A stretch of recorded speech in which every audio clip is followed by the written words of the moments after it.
আল্লাহ বলেছেন ওয়ালাকাদ কাররামনা বানি আদম, আমি বনি আদমের সম্মান বাড়িয়েছি, হোক সে মুমিন কিংবা কাফের, মুসলিম কিংবা মুশরিক, আস্তিক কিংবা নাস্তিক, আরব কিংবা অনারব, যেই হোক না কেন আদম সন্তান সবগুলার মর্যাদা বাড়ায় দিয়েছে কে? সবার মর্যাদা আল্লাহ বাড়িয়েছে। মানুষ হিসেবে মর্যাদা। বিশ্বনবী সাল্লাল্লাহু আলাইহি ওয়াসাল্লাম ইহুদির লাশ দেখে দাঁড়িয়ে গেলেন। কার লাশ? ইহুদির লাশ দেখে দাঁড়ায় গেলেন। সাহাবারা বললেন, ইয়া রাসূলুল্লাহ, আপনি দাঁড়ালেন যে, এটা তো ইহুদির লাশ। বিশ্বনবী বললেন, আওয়ালাইসাত নাফসান, এটা কি মানুষ নয়? এটা হোক ইহুদি হোক খ্রিস্টান, এটা তো মানুষ। আমি মানুষ দেখে দাঁড়িয়েছি। আই স্যালিউট দ্য হিউম্যানিটি, আমি মানবতাকে সম্মান করেছি। পড়েন সুবহানাল্লাহ। তাহলে এই জমিনে মানুষের মর্যাদা বেশি, হোক আস্তিক হোক নাস্তিক, হোক মুমিন কিংবা কাফের। আদমের সন্তান হলে, মানুষ হলেই তার মর্যাদা বাড়িয়েছে কে? মানুষের মর্যাদা আল্লাহ এত বাড়িয়েছেন, মানুষ জীবিত থাকলেও যেমনি মর্যাদাবান, মরে গেলেও মর্যাদাবান। সুবহানাল্লাহ পড়েন। মানুষ মরে গেলে এই ডেড বডিটা কি হয়? পচে যায়, গলে যায়, মাটির সাথে মিশে যায়। তাই বলে আপনি ডেড বডির সাথে যাচ্ছে তাই করতে পারবেন না। পারবেন? কেউ যদি অন্যায় করে, তাকে যদি আপনি শাস্তির আওতায় আনেন, যা মনে চায় করতে পারবেন না। তারা আগুন দিয়ে পোড়াতে পারবেন না, নাক কাটতে পারবেন না, কান কাটতে পারবেন না, অঙ্গ বিকৃতি করতে পারবেন না। কারণ মানব জাতির মর্যাদা স্বয়ং দিয়েছে কে? পচে যাবে, গলে যাবে। তারপরে ইসলাম বলে, না খবরদার, এই মরা লাশটারও একটা মর্যাদা আছে না নাই? ইসলাম বলে এই লাশটা গলে যাবে, পচে যাবে, কিন্তু এটার অমর্যাদা করো না। কর্পূর দিয়ে, খেজুর পাতা দিয়ে, এটাকে ওয়ার্ম ওয়াটার দিয়ে, গরম পানি দিয়ে ধৌত করো। সাদা শুভ্র ধবধবে কাপড় দিয়ে লাশটাকে তুমি কাভার করো। তারপরে খাটিয়ার মধ্যে লাশটাকে রেখে বিশাল একটা প্রোগ্রাম করো, একটা ফিউনারাল প্রোগ্রাম করো। ওই প্রোগ্রামের ডানে বায়ে পেছনে লাশটারে রাখলে হবে না, প্রোগ্রামের একেবারে সামনটাতে তুমি লাশটাকে রাখো। সুবহানাল্লাহ। একটা ফিউনারাল প্রোগ্রাম করতে হবে, তাকে শেষ বিদায় জানাতে হবে, যেটাকে আমরা জানাজা বলি। কি বলি? জানাজা মানে মাইয়েতের জন্য দোয়া, তার জন্য দোয়া করা হয়। তাকে একটা সিস্টেমেটিক অর্ডারে কবরে রাখা হয়, সুন্দরভাবে সেটাকে কবরস্থ করা হয়, মাটি দেয়া হয়, পানি দেয়া হয়। তার মানে মরে গেলেও মানুষের সম্মান বাড়ায় দিয়েছে কে? এজন্য আল্লাহ বললেন ওয়ালাকাদ কাররামনা বানি আদম, বনি আদমের সম্মান মর্যাদা আমি আল্লাহ বাড়িয়ে দিয়েছি। মানুষের সম্মানে তুমি কখনো আঘাত করো না, ঠিক কিনা? তাহলে ভাই, প্রথম মেসেজ হচ্ছে, the first and foremost message tonight to the people of Jashore. আল্লাহ বলেন, I have dignified the status of son of Adam. আমি বনি আদম সবার মর্যাদা বাড়িয়ে দিয়েছি, হোক আস্তিক নাস্তিক, হোক কাফের কিংবা মুশরিক, তার মর্যাদা বাড়াই দিছে কে? যখন বন্যা হয়, আমরা ত্রাণ নিয়ে যাই, আমরা শুধু মুসলমানদেরকে ত্রাণ দেই নাকি? হ্যাঁ, আমরা মুসলমানকেও দেই, অমুসলমানকেও দেই, হিন্দুকেও দেই, বৌদ্ধকেও দেই। যেখানেই মানবতা বিপন্ন, সেখানে ইসলামের হেল্পিং হ্যান্ড আছে না নাই? সুবহানাল্লাহ। কি দিন আমরা পেয়েছি, কি বিধান আমরা পেয়েছি। ওয়ালাকাদ কাররামনা বানি আদম, আমি বনি আদমকে সম্মানিত করেছি। এরপর আল্লাহ বললেন, ওয়া হামালনাহুম ফিল বাররি ওয়াল বাহর, মানুষকে স্থলে এবং সমুদ্রে চলাচলের বাহন আমি দিয়েছি। স্থলে কিভাবে চলবে, জলে কিভাবে চলবে, এই বাহনের ব্যবস্থা করেছে কে? সেন্ট্রাল থেকে, সেন্ট্রালি যে ইনস্ট্রাকশন আসবে, সেই ইনস্ট্রাকশনের এক চুল আমরা ডানে বায়ে যাব না। এইটা গণজাগরণের জন্য এইটা দরকার, ইসলামী বিপ্লবের জন্য এইটা দরকার। আমি চলাচলের যানবাহনের ব্যবস্থা করেছি।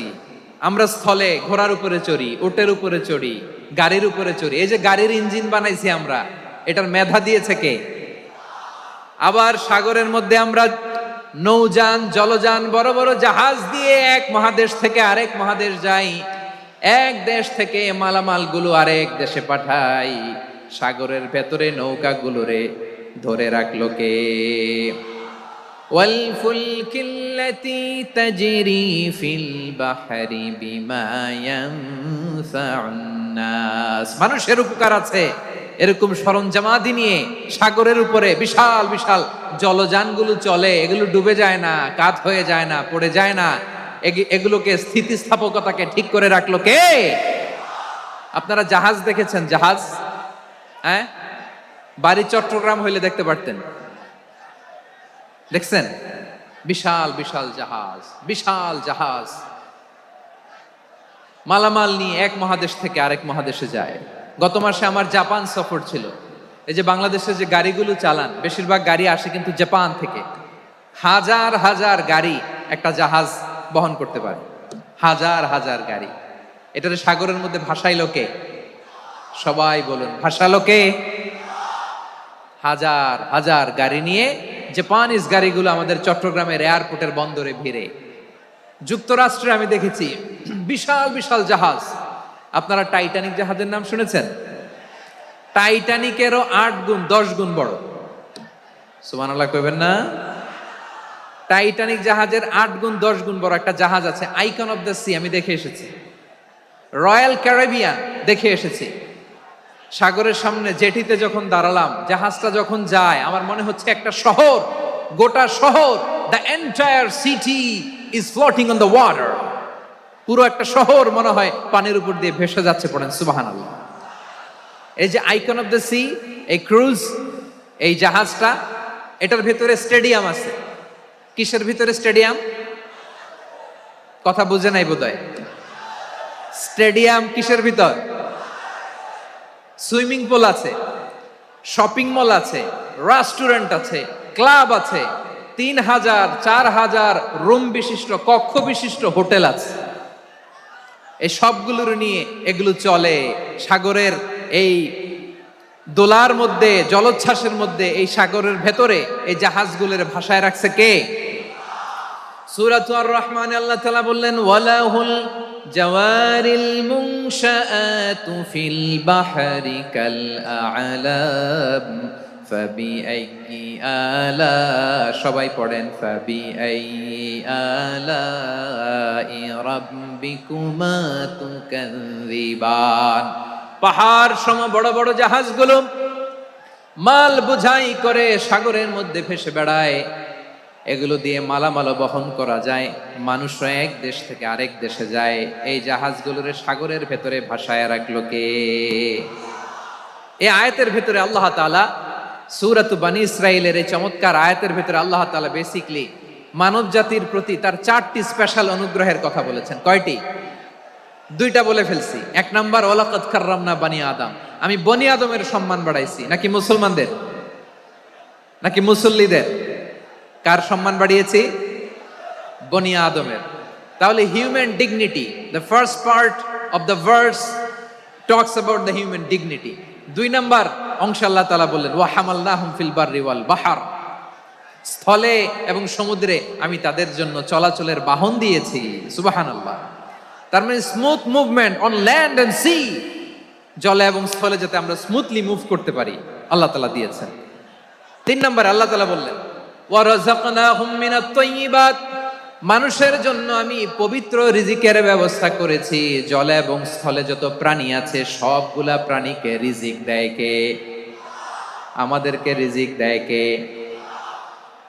সাগরের মাছগুলোকে, বড় বড় তিমি মাছগুলোরে রিজিক দেয় কে? বাতাসের মধ্যে ভেসে বেড়ানো বড় বড় পাখিগুলো, স্ক্যান্ডিনেভিয়ান কান্ট্রি থেকে লক্ষ লক্ষ কোটি কোটি পাখিগুলো যে এক দেশ থেকে আরেক দেশে ট্রান্সফার হয়, এগুলোর রিজিক দেয় কে? রব্বুল আলামিন বলেন, ওয়ামা মিন দাব্বাতিন ফিল আরদি ইল্লা আলাল্লাহি রিজকুহা ওয়া ইয়ালামু মুস্তাকাররাহা ওয়া মুস্তাওদাআহা কুল্লুম ফি কিতাবিম মুবিন। আল্লাহু আকবার। রব্বুল আলামিন বলেন, ভূপৃষ্ঠে বিচরণশীল যত প্রাণী আছে সব প্রাণীগুলোকে আমি আল্লাহ আমার নিজের কুদরতে রিজিকের বন্দোবস্ত করি। এই প্রাণীগুলো কোথায় থাকে, কোথায় যায়, সব জায়গায় আমি রিজিক পৌঁছে দেই। রিজিক কেউ দিতে পারে না, রিজিকের মালিক কে? রিজিকের মালিক তিনি আল্লাহ। এজন্য আল্লাহ তাআলা বললেন, ওয়া রাযাকনাহুম মিনাত তাইয়্যিবাত। এরপর আল্লাহ বললেন, ওয়া ফাদ্দালনাহুম আলা কাসীরিম মিম্মান খালাকনা তাফদীলা। আমি যত প্রাণী সৃষ্টি করেছি সকল প্রাণীর মধ্যে মানুষের মর্যাদা, শ্রেষ্ঠত্ব আমি দিয়েছি। সুবহানাল্লাহ পড়েন। তাহলে এক নম্বরে আল্লাহ বললেন আমি বনি আদমের মর্যাদা বাড়ালাম। এরপরে বললেন স্থলে এবং সমুদ্রে চলাচলের জন্য যানবাহন দিলাম। 3 নম্বরে আল্লাহ বললেন পবিত্র রিজিকের ব্যবস্থা করে দিলাম। এরপরে আল্লাহ বললেন যত প্রাণী আছে সৃষ্টি আছে সবগুলার উপরে আমি মানুষকে শ্রেষ্ঠত্ব দিলাম। সুবহানাল্লাহ। তাহলে সবচেয়ে বেশি শ্রেষ্ঠত্ব মানুষের। কার? মানুষের। শুধু তাই নয় প্রিয় ভাইরা, আকাশ এবং জমিনে যা কিছু আছে সবকিছু মানুষের জন্য, মানুষের কল্যাণে, মানুষের প্রয়োজনে, মানুষের বশীভূত করে সৃষ্টি করেছেন কে?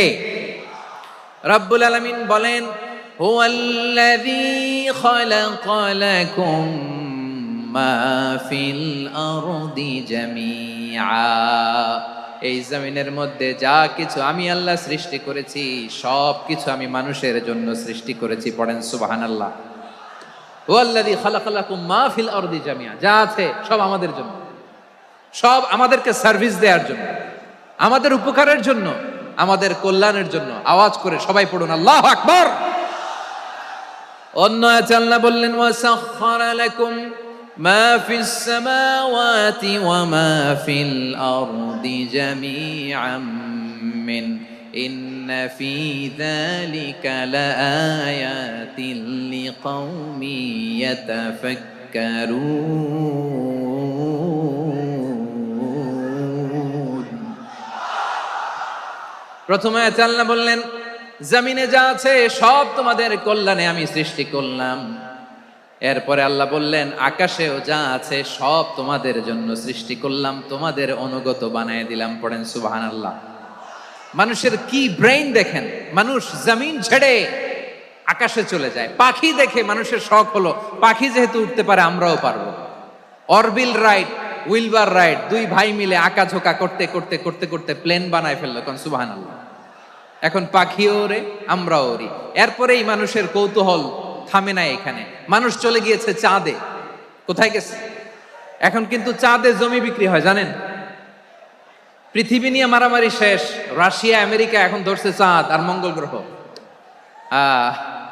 এখন চাঁদে জমি বিক্রি হয়, মঙ্গলে জমি বিক্রি হয়। এই চাঁদ, মঙ্গল, বৃহস্পতি, শনি সব আল্লাহ তাআলা আমাদের জন্য বানিয়েছেন। সুবহানাল্লাহ পড়েন। মানুষ সাগরের উপরে চড়ে, শূন্যে ভেসে বেড়ায়, পাহাড় কেটে সুড়ঙ্গ বানায়, টানেল বানায়। মানুষ ব্রডব্যান্ডের লাইন নিয়ে যায় সাগরের ভেতর দিয়ে, এক দেশ থেকে আরেক দেশে, এক মহাদেশ থেকে আরেক মহাদেশে। সুবহানাল্লাহ পড়েন। তার মানে গোটা বিশ্বের সব কিছুর উপরে control, superiority over all creatures, সব কিছুর উপর কন্ট্রোল, মনিটরিং, নিয়ন্ত্রণ এটা প্রতিষ্ঠা করে দিয়েছে কে? এজন্যই মানুষের শ্রেষ্ঠত্ব। ওয়ালাকাদ কাররামনা বানি আদম, আমি বনি আদমের সম্মান বাড়িয়েছি, মর্যাদা আমি বাড়িয়ে দিয়েছি এই কারণে, কারণ মানুষ সবকিছুর উপর নিয়ন্ত্রণ নিতে পারে। মানুষকে নিয়েই কোরআনের সব আলোচনা, মানুষকে নিয়েই কোরআনের সব। তাই কোরআনের কেন্দ্রীয় আলোচ্য বিষয় হচ্ছে মানুষ। কোরআনের কেন্দ্রীয় আলোচ্য বিষয় কি? যশোরের ভাইয়েরা বুঝে থাকলে সবাই বলবেন কোরআনের কেন্দ্রীয় আলোচ্য বিষয় কি? এই মানুষ কোরআনের কেন্দ্রীয় আলোচ্য বিষয়। মানুষকে আল্লাহ স্বাধীনতা দিয়েছেন। ফামান শাআ ফালইউমিন ওয়া মান শাআ ফালইয়াকফুর। চাইলে মুমিন হতে পারো, চাইলে কাফের হতে পারো, তোমার ইচ্ছা। তবে জেনে রাখো মুমিন হলে পাবা জান্নাত, কাফির হলে পাবা জাহান্নাম। নাও দ্য ডিসিশন ইজ ইয়ার্স। সিদ্ধান্ত তোমার, জান্নাতে যাবা না জাহান্নামে যাবা। যশোরের ভাইয়ের আওয়াজ করে বলুন কই যেতে চান, জান্নাতে না জাহান্নামে? ডান দিকে না বাম দিকে? ডানপন্থী না বামপন্থী? চিল্লাচিল্লি না চুপচাপ? মানুষ চাইলে অনেক ভালো হইতে পারে, ভালোর রাস্তাও খোলা, খারাপ হওয়ার রাস্তাও খোলা। ভালো হইলে মানুষ অনেক ভালো, খারাপ হইলে অনেক খারাপ। ভালো হইলে সবচেয়ে ভালো, খারাপ হইলে সবচেয়ে খারাপ। এজন্য সিদ্ধান্ত আপনাকে নিতে হবে। আল্লাহ তাআলা বলছেন লাকাদ খালাকনাল ইনসানা ফি আহসানি তাকওয়িম সুম্মা রাদাদনাহু আসফালা সাফিলিন। আমি মানুষকে অনেক সুন্দর অবয়বে, সুন্দর আকৃতিতে সৃষ্টি করেছি। তার শুধু চেহারার ডিজাইনটাই সুন্দর নয়, তার ব্রেনটা বড্ড সুন্দর, তার মানসিকতা বড্ড সুন্দর, তার সৃজনশীলতা বড্ড সুন্দর। পড়েন সুবহানাল্লাহ। আমাদের চেহারা, অবয়ব, ডিজাইন যে সুন্দর তা না, আমাদের ব্রেনটা অনেক সফিস্টিকেটেড ব্রেন, অনেক সফিস্টিকেটেড। এই 1.5 কেজি ব্রেন ইউজ করে মানুষ গোটা বিশ্বে সভ্যতা বিনির্মাণ করেছে, ঠিক কিনা? এই ব্রেন আল্লাহ তাআলা আমাকে দিয়েছে। এটারে কাজে লাগালে, আপনার সিক্স সেন্স কাজে লাগালে আপনি অনন্য মানুষ হয়ে উঠবেন, মহামানবে রূপান্তরিত হবেন। মানুষ হতে পারে, চাইলেই মহামানব হতে পারে। আবার যদি মানুষ চায় খারাপও হতে পারে। আল্লাহ বললেন শুধু ভালোই না, ভালো হতে চাইলে অনেক ভালো তুমি হতে পারো, আবার খারাপ হতে চাইলে অনেক খারাপ তুমি হতে পারো। সুম্মা রাদাদনাহু আসফালা সাফিলিন।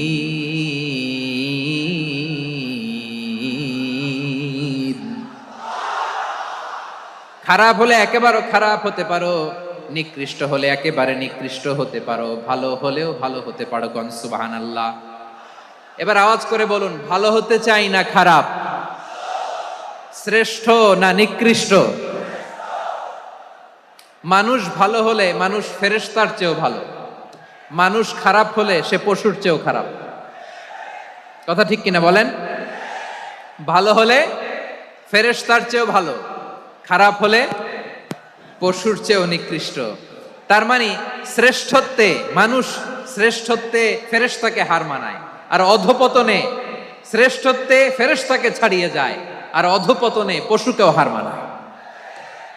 আই রিপিট, আমি আবারও বলছি, মানুষ শ্রেষ্ঠত্বে ফেরেশতাকে ছাড়িয়ে যায়, আর অধপতনে সে পশুকেও হার মানায়। আওয়াজ করে বলতে হবে ঠিক কিনা? এটার প্রমাণ কি? মানুষ শ্রেষ্ঠ হইলে যে ফেরেশতার চেয়েও সেরা, তার প্রমাণ কি? আল্লাহ তাআলা বলছেন, ওয়া ইয কুলনা লিল মালাইকাতি ইসজুদু লি আদম ফাসাজাদু ইল্লা ইবলিস আবা ওয়াস্তাকবারা ওয়া কানা মিনাল কাফিরিন।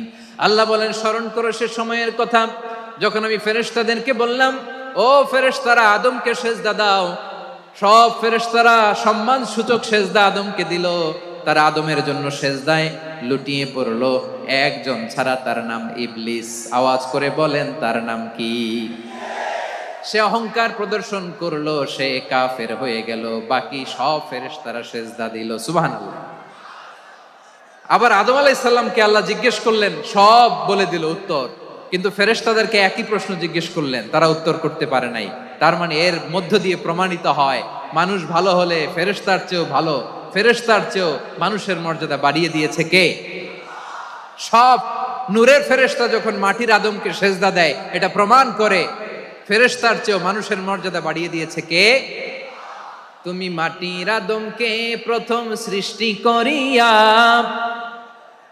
ঘোষণা করিয়া দিলে শ্রেষ্ঠ বলিয়া, তাই তো নূরের ফেরেশতা করে আদমকে সেজদা। ঠিক কিনা বলেন? তাই তো নূরের ফেরেশতা করে আদমকে সেজদা, সবার চেয়ে সম্মান দিলে মাটির আদমকে। আল্লাহু আল্লাহু তুমি জাল্লে জালালুহু, শেষ করা তো যায় না গে তোমার গুণগান। পড়েন না? পড়েন। আল্লাহু আল্লাহু তুমি জাল্লে জালালুহু, শেষ করা তো যায় না গে তোমার গুণগান। আল্লাহু আল্লাহু, আল্লাহু আকবার। আদমের মর্যাদা বেশি, মানুষের মর্যাদা বেশি, মানুষ শ্রেষ্ঠ তার প্রমাণ নূরের ফেরেশতা মাটির আদমকে সেজদা করে। আওয়াজ করে বলেন ঠিক কিনা? তাহলে মানুষ ভালো হলে ফেরেশতার চেয়ে ভালো, আবার মানুষ যদি খারাপ হয় সে পশুর চেয়েও খারাপ, অধপতনে পশুত্বকে হার মানায়। তার প্রমাণ, তার প্রমাণ কি? তার প্রমাণ হচ্ছে, যশোরের ভাইরা দেখবেন পত্রিকায়, নিউজ পেপারে মাঝে মাঝে এরকম দেখা যায়, এক মানুষ আরেক মানুষকে হত্যা করে। দেখেন, মানুষ যদি খারাপ হয় সে পশুকেও হার মানায়। চিল্লায় বলো ঠিক কিনা? এমনও দুশ্চরিত্র মানুষ আছে যার বদ নজর থেকে, যার নজর থেকে 6 মাসের ছোট্ট মেয়ে থেকে শুরু করে 80 বছরের বৃদ্ধারাও নিরাপদ নয়। প্রিয় ভাইয়েরা, চোখ কান নাক মুখ থাকলেই মানুষ না। যা সামনে দেখেন এগুলো সব মানুষ না, এগুলো জনসংখ্যা। এগুলো কি? সবাই বলুন, এগুলো কি? বাড়ছে জনসংখ্যা, কমছে মানুষ। বাড়ছে জনসংখ্যা, কমছে। এই দুনিয়া এখন তো আর সেই দুনিয়া নাই, মানুষ নামের মানুষ আছে, দুনিয়া বোঝাই, সেই মানুষের ভিড়ে আমার আসল মানুষ নাই। ঠিক কিনা? আসল মানুষের বড্ড অভাব, আসল মানুষের বড্ড অভাব। আমার ভাইয়েরা, মানুষ খারাপ হলে পশুকেও হার মানায়। যে বাবাকে মেরে, স্বামীকে মেরে স্ত্রীকে বিধবা বানায়, তারও ঘরে স্ত্রী আছে। তাহলে আমরা বুঝলাম মানুষ ভালো হলে অনেক ভালো, খারাপ হলে অনেক খারাপ। ও আমার কলিজার টুকরা যশোরের ভাইয়েরা, আসুন না 3 দিন ব্যাপী এই তাফসিরুল কোরআনের ঐতিহাসিক প্রোগ্রাম থেকে আমরা সিদ্ধান্ত নেই, আমরা ভালো মানুষ হব নাকি খারাপ মানুষ হব। কলিজা থেকে, প্রাণ থেকে আওয়াজ করে সবাই বলুন, ভালো মানুষ নাকি খারাপ মানুষ? ভালো মানুষ হইতে হবে। ভালো মানুষ যারা জগৎটাকে এনলাইটেন করবে, যারা এনলাইটেন করবে, যারা সত্যের বীর সেনানী হয়ে দাঁড়াবে, যারা সত্যের পক্ষে কথা বলবে, যারা জালিমের মসনদকে ভেঙে খান খান করে দেবে, এরকম হওয়ার দরকার আছে না নাই? এরকম ভালো মানুষ আমরা হতে চাই কি চাই না? মানুষকে যত্ন নিলে মানুষ যে কত ভালো হয় আপনি কল্পনাও করতে পারবেন না। এই যে আপনাদের যশোরে যে ভালো ছেলেগুলো আছে, যে ভালো তরুণগুলো আছে, যে যুবকগুলো আছে, যে ভালো আলেমরা আছে, ভালো নেতারা আছে, সবাই যদি তাদের মতো হতো, পুরো যশোরটা একটা জান্নাতের টুকরা হয়ে যেত। আওয়াজ করে বলেন ঠিক কিনা? মানুষকে নার্চারিং করলে, মানুষকে পলিশ করলে, মানুষকে গ্রুমিং করলে, মানুষকে সঠিক তারবিয়া দিলে মানুষ অনন্য হয়ে ওঠে। প্রতিটি মানুষ অনন্য। আমি অনন্য, আপনি অনন্য, আমরা সবাই অনন্য। সুবহানাল্লাহ বলেন। মানুষকে আল্লাহ তাআলা দিয়েছেন অসীম ক্ষমতা, অসীম ক্ষমতা। সুবহানাল্লাহ। একটা মানুষ পারে না এমন কিছু নাই, একটা মানুষ পারে না এমন কিছু নাই। বিশ্বাস করতে হবে, মানুষ যা কল্পনা করতে পারে ওইটা মানুষ করে দেখাতে পারে। তুমি তোমার কল্পনার রাজ্যকে সাজাও, তোমাকে হারাতে পারে এমন কোন শক্তি আল্লাহর জমিনে নাই। তোমার কি শক্তি, কি সম্ভাবনা তুমি জানোই না মিয়া। তুমি এদিকে তাকাও কেন? তোমার রাস্তা তো ওই দূরে। Plan big, dream big. কল্পনার শক্তিকে বড় করো। মানুষ যা কল্পনা করতে পারে মানুষ তা করে দেখাতে পারে। মানুষের কাছে অসাধ্য কিছু নাই, মৃত্যু ছাড়া, এক্সেপ্ট ডেথ। মৃত্যু ছাড়া মানুষ সবকিছুকে জয় করতে পারে। মৃত্যু ছাড়া যে কোনো অসাধ্যকে সাধন করার ক্ষমতা মানুষকে দিয়ে দিয়েছে কে? হারার জন্য তোমার জন্মই হয় নাই, তোমার জন্ম হয়েছে জিতার জন্য, বিজয়ের জন্য তোমার জন্ম। মানুষের শুরুটাই হয় বিজয় দিয়ে। যশোর, আওয়াজ করে বলো, মানুষের শুরু হয় কি দিয়ে? আমরা যখন আমার পিতার পৃষ্ঠদেশে ছিলাম, পিতার পৃষ্ঠদেশ থেকে শুক্রাণু যখন মায়ের গর্ভদেশে যেয়ে পড়ে, কতটা শুক্রাণু ভ্রমণ শুরু করে জানো? 20 কোটি শুক্রাণু। একবার সিমেন আউট হলে সেখানে 20 কোটি শুক্রাণু থাকে, ভ্রমণ শুরু করে। ওই 20 কোটি শুক্রাণুর মধ্যে থেকে তুমি আমি আজকে এক বিকশিত শুক্রাণু মানব রূপে পৃথিবীতে এসেছি। সুবহানাল্লাহ। ওই 20 কোটি শুক্রাণুর প্রতিযোগিতায় সবাই রে পেছনে ফেলে সেদিন আমি সফল হয়েছিলাম, সেদিন আমি বিজয়ী হয়েছিলাম। সেদিন আমি এত ছোট ছিলাম, মাইক্রোস্কোপ দিয়েও আমার অস্তিত্ব টের পাওয়া যায় না। আমি এত তুচ্ছ ছিলাম, নগণ্য ছিলাম। আমার কান ছিল না, আমার চোখ ছিল না, আমার হাত ছিল না, আমার জন্য রিকমেন্ডেশন করার মতো মামু ছিল না, খালা ছিল না, কেউ ছিল না। তারপরেও ওই প্রতিযোগিতায়, ওই কম্পিটিশনে যখন আমারে কেউ হারাতে পারে নাই, আল্লাহর জমিনেও আমারে কেউ হারাতে পারে না। হারার জন্য তোমার জন্মই হয় নাই, তুমি আসছোই জিতার জন্য। সুবহানাল্লাহ। বিশ্বনবী বলেন, আন্নাসু মাআদিন কামাআদিনি যাহাবি ওয়াল ফিদ্দা খিয়ারুহুম ফিল জাহিলিয়াতি খিয়ারুহুম ফিল ইসলাম। Peoples are like mines of gold and silver. সোনার খনি, রূপার খনি, এর চেয়েও বড় খনি হচ্ছে এই মানব সম্পদের খনি। আওয়াজ করে বলেন আল্লাহু আকবার। আল্লাহ তাআলা এই সম্পদ আমাদেরকে দিয়েছে। বিশ্বনবী বলেন, মানুষ হচ্ছে খনির মতো। খিয়ারুহুম ফিল জাহিলিয়াতি খিয়ারুহুম ফিল ইসলাম। জাহিলি যুগে যারা সেরা, ইসলামেও তারা সেরা। ইদা ফাকুহু যদি তারা বুঝবান হয় তাহলে তাদেরকে সেরা বানায় দিবে কে? তাহলে মানুষের চেয়ে সেরা কেউ হতে পারে? মানুষের চেয়ে অনন্য কেউ হতে পারে? মানুষকে কেউ হারাতে পারে? আওয়াজ করে বলো, তোমাকে কেউ হারাতে পারবে? এই সাহস জাগছে আজকের আলোচনা থেকে। আমি তুমি অনন্য, আমাকে তোমাকে হারায় দেওয়া এত সহজ না, ঠিক কিনা? একটা কথা জীবনের সাথে সেট করে নিতে হবে, আমি জিতি নয় শিখি, আমি কখনো হারি না। জীবনের সাথে সেট করে নাও, জেনজি অফ জেসর, আমি কখনো হারি না, আমি হয় জিতি নয় শিখি। চিল্লায় বলো ঠিক কিনা? আমি কখনো হারি না, আমার হারানো এত সোজা না। কি সাহস জাগছে? বুকে সাহস জাগছে? তাকবীর পড়ো, লিল্লাহে তাকবীর। তাহলে বিশ্বনবী বললেন নাসু মাআদেন, মানুষ হচ্ছে খনি। এই ধাক্কা ধাক্কি আমি জানি এগুলো ভালোবাসার ধাক্কা ধাক্কি, এজন্য আমি সহ্য করে নেই। এগুলো যে ভালোবাসার ধাক্কা ধাক্কি এটা আমরা বুঝি। পৃথিবীর কোন আইন, সিকিউরিটি প্রটোকল দিয়ে এটারে মানানো যাবে না, কারণ এটা তো ভালোবাসা, লাভ। লাভ কোনো আইন কানুন দিয়ে বাধা যায় না, মানানো যায় না, ঠিক কিনা বলো? আল নাসু মাআদেন, মানুষ হচ্ছে খনি, এই খনির যত্ন নিতে হবে। আমার মা বাবা যারা এসেছেন, আপনার ছেলে মেয়ের যত্ন নেন। আপনার ছেলের মধ্যে যে কি পটেনশিয়াল আপনি জানেন না। আপনার এই ছোট্ট অবুজ ছেলেটাই আগামী দিনের শায়েখ আহমদুল্লাহ হবে। আপনার হেফজখানায় পড়া ওই ছোট্ট ছেলেটাই আগামী হক হবে।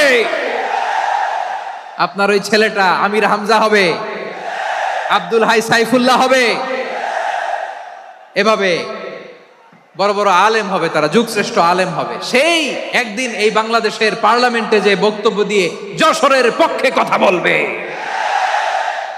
আপনি জানেন না, কাউকে ছোট করবেন না আপনি, ওর কনফিডেন্স আপনি কমাবেন না, আপনি কমাতে পারেন না। প্যান্ডেলে আমার যে মা বোনেরা আছেন, ছেলে মেয়েদেরকে কখনো ছোট করে কথা বলবেন না। ও যে কোথায় যাবে আপনি জানেন না, আপনি মা হয়ে তাকে সাহস দিবেন, তার কল্পনার জগৎটাকে সাজাতে তাকে উৎসাহিত করবেন, ঠিক কিনা বলেন?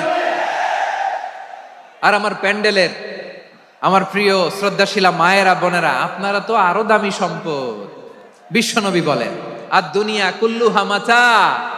আল্লাহ আল্লাহ আল্লাহ, বিশ্বনবীর কথার ওজন দেখেন। আর দুনিয়া কুল্লুহা মাতা ওয়া খায়রু মাতা'আদ দুনিয়াল মারআতুস সালিহা। বিশ্বনবী বলেন দুনিয়ায় যা দেখো সব আল্লাহর দেওয়া অ্যাসেট, মানে সম্পদ।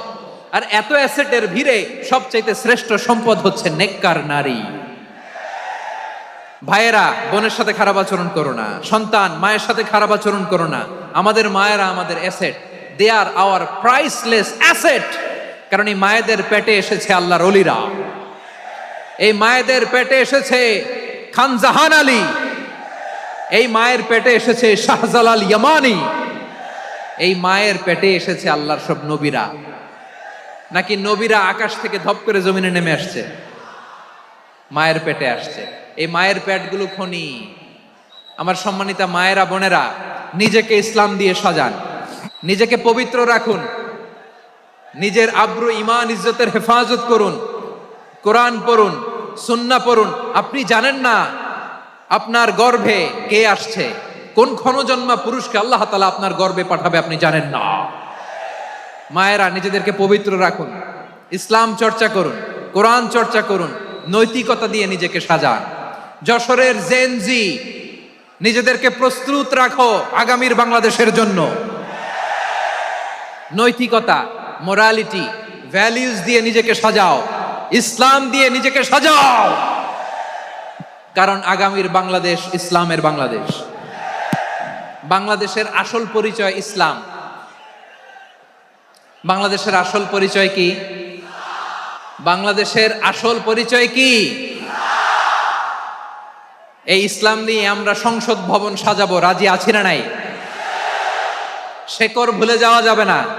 আমরা ধাপে ধাপে শারিয়া আইনের দিকে যাব ইনশাআল্লাহ, কিন্তু জঙ্গিবাদ দিয়ে নয়, কট্টরপন্থা দিয়ে নয়। আমরা ইন্টেলেকচুয়ালি, গ্রাজুয়ালি, ধাপে ধাপে শারিয়া আইনের দিকে মুভ করব ইনশাআল্লাহ। বলো লিল্লাহি তাকবীর। এদেশের আসল পরিচয় সবাই বলে না, আওয়াজ করে, এদেশের আসল পরিচয়। এদেশে আজান শুনে সূর্য ওঠে শহর গ্রামে, এদেশে আজান শুনে সূর্য ডুবে সন্ধ্যা নামে, এদেশে সকল কাজে সবাই বলে বিসমিল্লাহ, এদেশে ভালো কিছু দেখে শুনে হাসি মুখে সবাই বলে মাশা আল্লাহ। সুবহানাল্লাহ সুবহানাল্লাহ সুবহানাল্লাহ সুবহানাল্লাহ সুবহানাল্লাহ সুবহানাল্লাহ সুবহানাল্লাহ সুবহানাল্লাহ। ও নবীন তরুণ তোমার কিসের এত ভয়, জেনে রেখো বাংলাদেশের আসল পরিচয়। বাংলাদেশের আসল পরিচয় ইসলাম। আওয়াজ তুলে বলো, আসল পরিচয় কি? এদেশে পরস্পরে দেখা হলে দেয় সালাম, এদেশে আমজনতার হৃদয় জুড়ে পাক কালাম, ঠিক কি না? এদেশে বিপদ এলে সর্বজনে সর্বক্ষণে দোয়া পড়ে ইন্না লিল্লাহ সুবহানাল্লাহ সুবহানাল্লাহ সুবহানাল্লাহ সুবহানাল্লাহ। এদেশে আজান শুনে সূর্য ওঠে শহর গ্রামে, এদেশে আজান শুনে সূর্য ডুবে সন্ধ্যা নামে, এদেশে সকল কাজে সবাই বলে বিসমিল্লাহ, এদেশে ভালো কিছু দেখে শুনে হাসি মুখে সবাই বলে মাশা আল্লাহ।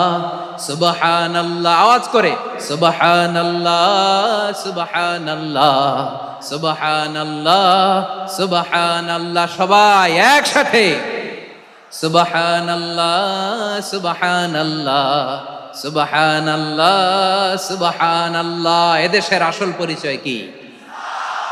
আওয়াজ করে বলতে ভয় লাগে। এদেশের আসল পরিচয় কি? ইসলাম দিয়ে আমাদের সংসদ ভবন চলুক, আমরা চাই কি চাই না? বঙ্গভবনে লা ইলাহা ইল্লাল্লাহর পতাকা উড়ুক, আমরা চাই কি চাই না?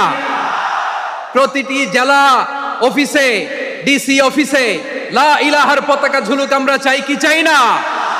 যশোর, আওয়াজ করে বলো, ভালো মানুষ না খারাপ মানুষ? বুঝে বলছে তো? মানুষ ভালো হলে যে কত ভালো। এই মানুষকে যত্ন নিলে, মানুষকে মানুষ বানালে যে সে কি হতে পারে শুনবা। মানুষকে যত্ন নিলে মানুষের মধ্যে যে আল্লাহ কি পটেনশিয়াল রেখেছে। আমি জাপানের দুইটা উদাহরণ দেই। জাপানের, আল্লাহ, 2022 সালে জাপানের সাথে জার্মানির খেলা, ফিফা ওয়ার্ল্ড কাপ 2022। এক পক্ষে জাপান, আরেক পক্ষে কোন দেশ? কথা শোনে নাই। এক পক্ষে কোন দেশ? আরেক পক্ষে সবাই। এক পক্ষে আরেক পক্ষে। ওই খেলায় জিতেছিল জাপান, জিতেছিল 22 সালের এই ফিফা ওয়ার্ল্ড কাপে। জাপান ফুটবল খেলায় জিতে, as a part of their celebration তারা খেলার পরে পুরো স্টেডিয়ামটারে ক্লিন করে, the fan base of Japan, lakh lakh মানুষ খেলা দেখতে যায়, তো এত ডাস্টবিনও তো নাই, তো যারা ডাস্টবিনে জায়গা পায় নাই তারা এই যে চকলেটের প্যাকেট, পানির বোতল, চিপসের প্যাকেট তারা এদিকে সেদিকে রেখে দিয়েছে। জাপানের ভক্তরা, জাপানের ফলোয়াররা as a part of their celebration তারা খেলার পরে পুরো স্টেডিয়ামের সব ময়লা আবর্জনা ক্লিন করে তারপরে বিদায় নিয়েছে। তাদেরকে কি ক্লিন করার দায়িত্ব দেওয়া হয়েছিল? এই যশোর, জাপানের যে ছেলেরা খেলা দেখতে গেছিল ওদেরকে কি ক্লিন করার দায়িত্ব দিছিল? তারা কি স্টেডিয়ামের পরিচ্ছন্নতা কর্মী? তাদের আকল, তাদের সিক্স সেন্স তাদেরকে বলেছে। ছোটবেলা থেকে জাপান গভর্নমেন্ট ওদেরকে এত পরিচ্ছন্নতা শেখায়, ক্লিনলিনেস অ্যাওয়ারনেস ক্যাম্পেইন করায়। ক্লাসে আমি দেখেছি, ক্লাসে নিজের বেঞ্চ নিজে মুছে, ক্লাসের মাঝখানে একটা সময় দেয়, নিজের টেবিল নিজে মুছে, নিজের ক্লাসরুমটা নিজে পরিষ্কার করে। রাস্তাঘাটে একটা ধুলা নাই, ময়লা নাই, একটা টিস্যু নাই। খেলার পরে গোটা বিশ্বকে তাক লাগিয়ে দিয়েছে। জাপানের ফ্যানরা সবার রেখে যাওয়া গার্বেজ, টিস্যু, বোতল পরিষ্কার করে তারপরে স্টেডিয়াম থেকে বিদায় নিয়েছে। আমরা কেন এমন হইতে পারলাম না? আমরা কেন এমন হইতে পারলাম না? জাপানের যারা এগুলো করছে ওদের 3টা করে চোখ না? চোখ তো 3টা জাপানা লাগো, জাপানা লাগো। হাত তো 4টা, কান তো 6টা। হ্যাঁ, নাকি আমার মতো 2 হাত 2 কানালা মানুষ? চোখে দেখলে ওটা মানুষ না। চিন্তা করছেন? তার মানে জাপানিজদেরকে যে গ্রুমিং করে শিখানোর মাধ্যমে পরিচ্ছন্ন বানানো গেছে, ওরা যেমনি মানুষ আমরাও মানুষ, আমাদের সন্তানদেরকে শেখালে তারাও পারবে, পারবে কিনা? 2 নম্বর উদাহরণ বলি। চট্টগ্রাম ফেনীতে যারা গিয়েছেন, মেঘনা গোমতী ব্রিজ প্রকল্প নাম শুনছেন? মেঘনা একটা ব্রিজ পার হওয়া লাগে। এই মেঘনা গোমতী, এখানে 3টা ব্রিজ কাঁচপুর সহ, এই 3টা ব্রিজের নির্মাণ কাজ, রেনোভেশনের কাজ দেয়া হয়েছিল জাপানের একটা কোম্পানিকে। কাকে? জাপানের কোম্পানি। নির্মাণ শেষে 738 কোটি টাকা বেঁচে গেছিল, এটা গভর্নমেন্টের হাতে দিয়ে তারা বিদায় নিয়েছে। কত টাকা? 738 কোটি টাকা। যত প্রাক্কলিত ব্যয় নির্ধারণ করা হয়েছে সব টাকা সরকার, তৎকালীন সরকার 2019-এর সরকার, কারা ছিল তো জানেন? এই 2019-এর সরকার তাদেরকে দিয়েছে। তারা রিনোভেশন নির্মাণ শেষে 738 কোটি টাকা অতিরিক্ত বেঁচে গেছিল, এটা আবার গভর্নমেন্টের হাতে বুঝাই দিয়ে তারা বিদায় নিচ্ছে। আমরা কেন এমন হইতে পারলাম না? জাপানের ওরাও মানুষ, আমরাও মানুষ, তার মানে মানুষে মানুষে পার্থক্য আছে না নাই? আচ্ছা, জাপানের 2টা উদাহরণ দিলাম, এবার আমার দেশের 2টা উদাহরণ দিব না? বাংলাদেশের 2টা উদাহরণ দিই। 1 নম্বর উদাহরণ, গত সপ্তাহে আপনারা জানেন কক্সবাজার আমার একটা প্রোগ্রাম ছিল, তো হেলিকপ্টারে গিয়েছিলাম। ফেনী জেলা যখন পার হচ্ছি, আমি দেখলাম 3টা উইন্ডমিল চিনেন তো? বিশাল পিলার, 3টা-4টা পাখা থাকে। বায়ু বিদ্যুৎ কেন্দ্র, বাংলাদেশের প্রথম বায়ু বিদ্যুৎ কেন্দ্র এটা। মুহুরী প্রজেক্ট বলে এটা, সম্ভবত মুহুরী প্রজেক্ট।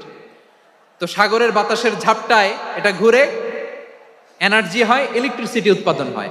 তো আমি পাইলটকে বললাম, ভাই এগুলো থেকে কেমন ইলেকট্রিসিটি উৎপাদন হয়? কয়, হুজুর একটুও হয় না, কিছুই হয় না। কিছুই হয় না মানে? বলে, হুজুর বাংলাদেশে যত উইন্ডমিল আছে এটার পাখা একটাও ঘুরে না। আল্লাহ, বলেন কি? তাহলে এই যে কোটি কোটি টাকা ব্যয় করে যে উইন্ডমিল, কয় হুজুর ভিতরে ফিটফাট, উপরে ফিটফাট, ভিতরে সদরঘাট। তার মানে কোটি কোটি টাকা দিয়ে এই উইন্ডমিল বানায়, এখানে কিছু নাই। দুর্নীতির আড্ডাখানা, আখড়াখানা বাংলাদেশ, ঠিক কিনা বলেন? হায় রে, জাপানিজরাও মানুষ, আমরাও মানুষ। আমার এক নিকটাত্মীয় সরকারি চাকরিজীবী, উনি আমাকে বললেন, বাংলাদেশের আরেকটা উদাহরণ দেখি। উনি আমাকে বললেন যে প্রতি বছর আমাদের অফিসের ফার্নিচার চেঞ্জ করে। আমি বললাম, প্রতি বছর ফার্নিচার চেঞ্জ করে কেন? বলে যে ফার্নিচার নতুন পারচেজ করলেই তো এখানে টাকা, নতুন কিনতে পারলেই টাকা, নতুন উন্নয়নের সবক শোনাতে পারলেই টাকা। প্রথম আলোর রিপোর্ট, কি আলো? প্রথম আলোর রিপোর্ট, গত 15 বছরে উন্নয়নের নামে লুটপাট হয়েছে প্রায় 3.25 লাখ কোটি টাকা। কার রিপোর্ট? আমাদের বানানো কথা। প্রথম আলোর রিপোর্ট। গত 15 বছরে কারা ছিল জানেন তো? হ্যাঁ, শুধু ওনাদেরকেই দোষ দিয়ে লাভ নাই। স্বাধীনতার পর থেকে শুধু শাসকের হাত বদল হয়েছে, আমরা কিছু পাই নাই, ঠিক কিনা বলেন? শুধু ওনাদের দোষ দিয়ে কি লাভ? একদল খাইছে, আরেক দল খাওয়ার জন্য রেডি হয়ে আছে। আমরা এরকম চাই না। আমরা চাই স্বাধীন সার্বভৌম বাংলাদেশ। আমরা চাই দুর্নীতিমুক্ত বাংলাদেশ। আমি নিউজটা যে কতবার পড়লাম, এটা কি সম্ভব? 3.25 লাখ কোটি টাকা লুটপাট, মানে লুটপাট করতে করতে এদেশের জনগণকে ফুটপাতে বসায় দিচ্ছে। প্রিয় ভাইয়েরা, তাহলে জাপানের মানুষও মানুষ, আমরাও মানুষ। সিদ্ধান্ত আপনার, কোন মানুষ হবেন, ভালো মানুষ না খারাপ মানুষ? আজকের আলোচনার বিষয় হচ্ছে মানব সম্পদের উন্নয়ন, human resource development. It's a process to increase the capacity of knowledge, skill, capacity of the people of a country. একটা দেশের মানুষের জ্ঞান, তাদের দক্ষতা কি করে বাড়ানো যায়, বাড়িয়ে দেশের উন্নয়ন করানো যায়, এটাই হচ্ছে মানব সম্পদ উন্নয়নের মূল কথা। তাহলে মানব সম্পদ হচ্ছে একটা দেশের সবচাইতে শক্তিশালী পুঁজি। প্রাকৃতিক সম্পদ, খনিজ সম্পদের চেয়েও দামি হচ্ছে মানব সম্পদ। আমার প্রিয় যশোর, প্রাকৃতিক সম্পদ, খনিজ সম্পদের চেয়ে দামি সম্পদ কি সম্পদ? আল্লাহ তাআলা দয়া করে আমাদেরকে এই মানব সম্পদ দিয়েছেন। আসুন আমাদের এই মানুষগুলোকে আমরা সোনার মানুষ বানাই। রাজি আছেন তো সবাই? রাজি আছেন?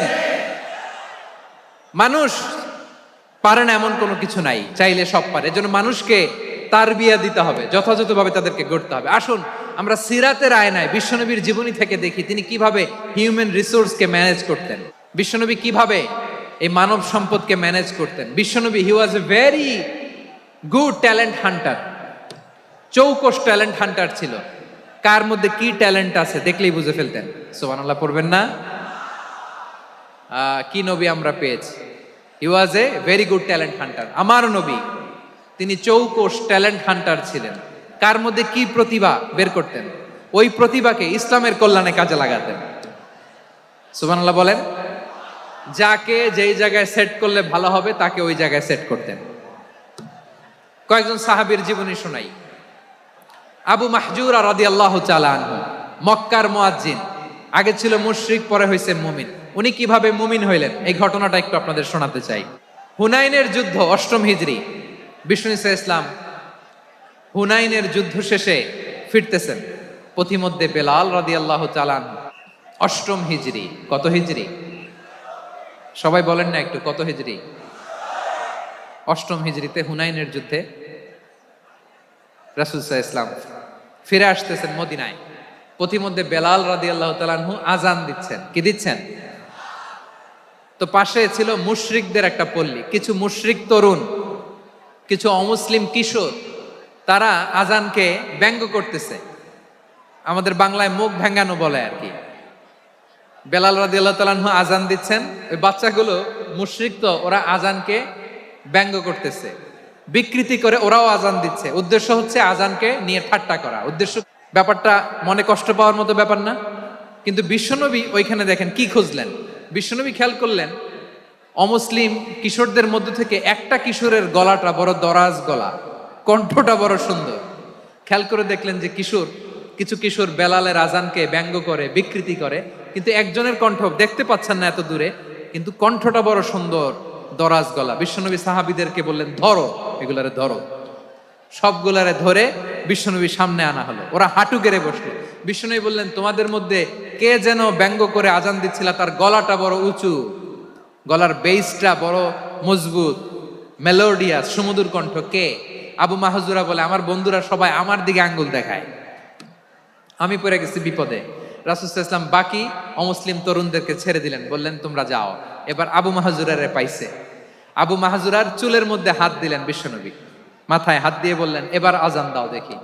আবু মাহজুরা বলে, আমি তো আজান দিতে জানি না, কারণ আমি তো বেলালেরটা শুইনা দিছি, আমার তো মুখস্থ নাই, আমি তো আজান দিতে জানি না। বিশ্বনবী বললেন, জানো না? তাহলে আসো, আমি তোমারে শিখাই দেই। সুবহানাল্লাহ পড়েন। আবু মাহজুরা হাঁটু গেড়ে বসে, বিশ্বনবীর মোবারক হাত আবু মাহজুরার চুলের মধ্যে। বিশ্বনবী আজানের মুআল্লিম আবু মাহজুরাকে বলতেছে, ঠিক আছে তোমারে শিখাই দিচ্ছি, আমি যা যা বলবো আমার সাথে সাথে বলো, পারবা? আবু মাহজুরা বলে, পারবো। বিশ্বনবী আজান দিচ্ছেন, মাথায় হাত দিয়ে, আল্লাহু আকবার, আল্লাহু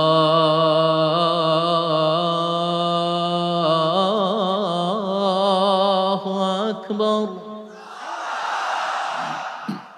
আবু মাহজুরা এই বাক্যটা পড়লেন। বিশ্বনবী দ্বিতীয় বাক্য পড়তে আরম্ভ করলেন, আল্লাহু আকবার,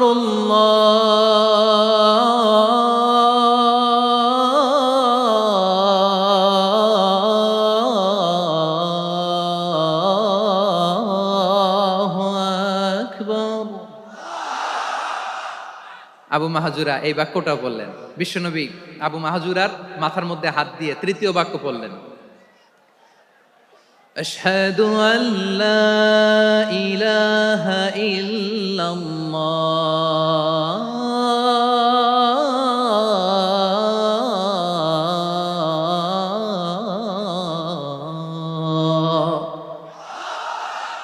আবু মাহজুরা তৃতীয় বাক্য পড়লেন। বিশ্বনবী একটা বাক্য পরে আবু মাহজুরা পরে, বিশ্বনবী পরে আবু মাহজুরা পরে। আবু মাহজুরা কিন্তু অমুসলিম, মুশরিক। আবু মাহজুরা বলে, এক একটা বাক্য পড়ি আমার কলিজাটা গলে ঠান্ডা হয়ে যায়। এতদিন মোহাম্মদকে গালি দিতাম, এখন মোহাম্মদ আমার মাথায় যখন হাত রাখছে আমার সারা শরীর ঠান্ডা হয়ে গেছে। বিশ্বনবী আজান শিখাচ্ছেন, একটা একটা বাক্য পড়ে আবু মাহজুরাও পড়ে, বিশ্বনবী পড়ে, আবু মাহজুরাও পড়ে। পুরো বাক্যগুলো যখন শেষ, আজান শেষ, আবু মাহুজুরাও যখন পুরো আজান পড়লেন, আবু মাহুজুরা বললেন, এতদিন মোহাম্মদের চেহারা দেখলে আমার ঘৃণা লাগতো, আজ থেকে মোহাম্মদের চেহারার চেয়ে প্রিয় চেহারা আমার কাছে নাই।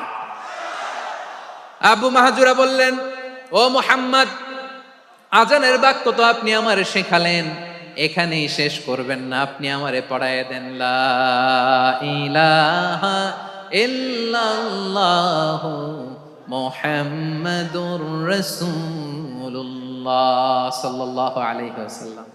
বিশ্বনবীর সাথে দাঁড়িয়ে উনি শাহাদা পড়ে মুসলমান হয়ে গেলেন। এবার আবু মাহুজুরা বলে, ইয়া রাসূলুল্লাহ, ইয়া হাবিবাল্লাহ, আমি মুমিন হয়েছি, মুসলমান হয়েছি, আপনার কাছ থেকে আজান শিখার সৌভাগ্য আমি লাভ করেছি গো নবী। আমার কণ্ঠের বড় তারিফ করেছেন আপনি, আমার আজানকে আপনি পছন্দ করেছেন। একটা জিনিস আপনার কাছে চাই, আপনি আমাকে মক্কার মসজিদুল হারামের মুয়াজ্জিন হিসেবে অ্যাপয়েন্ট করে দে। বিষ্ণু ইসা ইসলাম বললেন, যাও আবু মাহজুরা, আমি তোমাকে পৃথিবীর শ্রেষ্ঠতম মসজিদ মক্কার মসজিদুল হারামের মুয়াজ্জিন হিসেবে অ্যাপয়েন্ট করে দিলাম। দেখছেন কিভাবে ট্যালেন্ট হান্টিং করতে হয়, কিভাবে হিউম্যান রিসোর্স মানব সম্পদকে ব্যবহার করতে হয়। আসছিল আজানকে ভেঙাইতে, আসছিল কেন? আজানকে ব্যঙ্গ করার জন্য, বিকৃত করার জন্য। আজানকে বিকৃত করতে যে ইসলামের সবচেয়ে শ্রেষ্ঠ মসজিদের মুয়াজ্জিন হয়ে গেল। পড়েন সুবহানাল্লাহ। হযরত আবু মাহজুরা রাদিয়াল্লাহু তাআলা আনহু ওনার এই সুললিত কণ্ঠ ব্যবহার করে মসজিদুল হারামে এত সুন্দর করে আল্লাহু আকবার বলে আজান দিতেন, মানুষগুলোর, মুসল্লিগুলোর, মক্কাবাসীর হৃদয়কে তিনি বিগলিত করে দিতেন, মানুষের হৃদয়কে ঠান্ডা হয়ে যেত। শুধু এখানেই শেষ না আমার যশোরের ভাইয়েরা, বিশ্বনবী যখন সাইয়েদনা আবু মাহজুরা রাদিয়াল্লাহু তাআলা আনহুকে আজান শিখাচ্ছিলেন, বলেন তো বিশ্বনবীর হাতটা কোথায় ছিল? আবু মাহজুরার মাথার সামনে, এই চুলের উপরে ছিল। আবু মাহজুরা ওই স্মৃতিটাকে ধারণ করবার জন্য, ওই স্মৃতিকে বহন করার জন্য বিশ্বনবীর মোবারক হাত আবু মাহজুরার কপালের চুলের যেই জায়গায় লেগেছে, মৃত্যুর আগের দিন পর্যন্ত আবু মাহজুরা মাথার ওই চুলে কোনোদিন ছুরি আর কামার লাগায় নাই, সেখানে কেচি লাগায় নাই, চুলের মধ্যে খুর লাগায় নাই। আবু মাহজুরা ডান দিকের চুল কাটতো, বাম দিকের চুল কাটতো, পেছনের চুল কাটতো, সামনের চুল কাটতো না।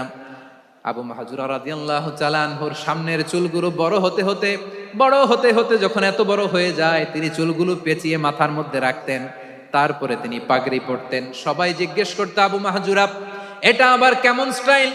দেখতে তোমারে কি বিদঘুটে লাগে, কেমন অড লাগে, কেমন খারাপ দেখা যায়।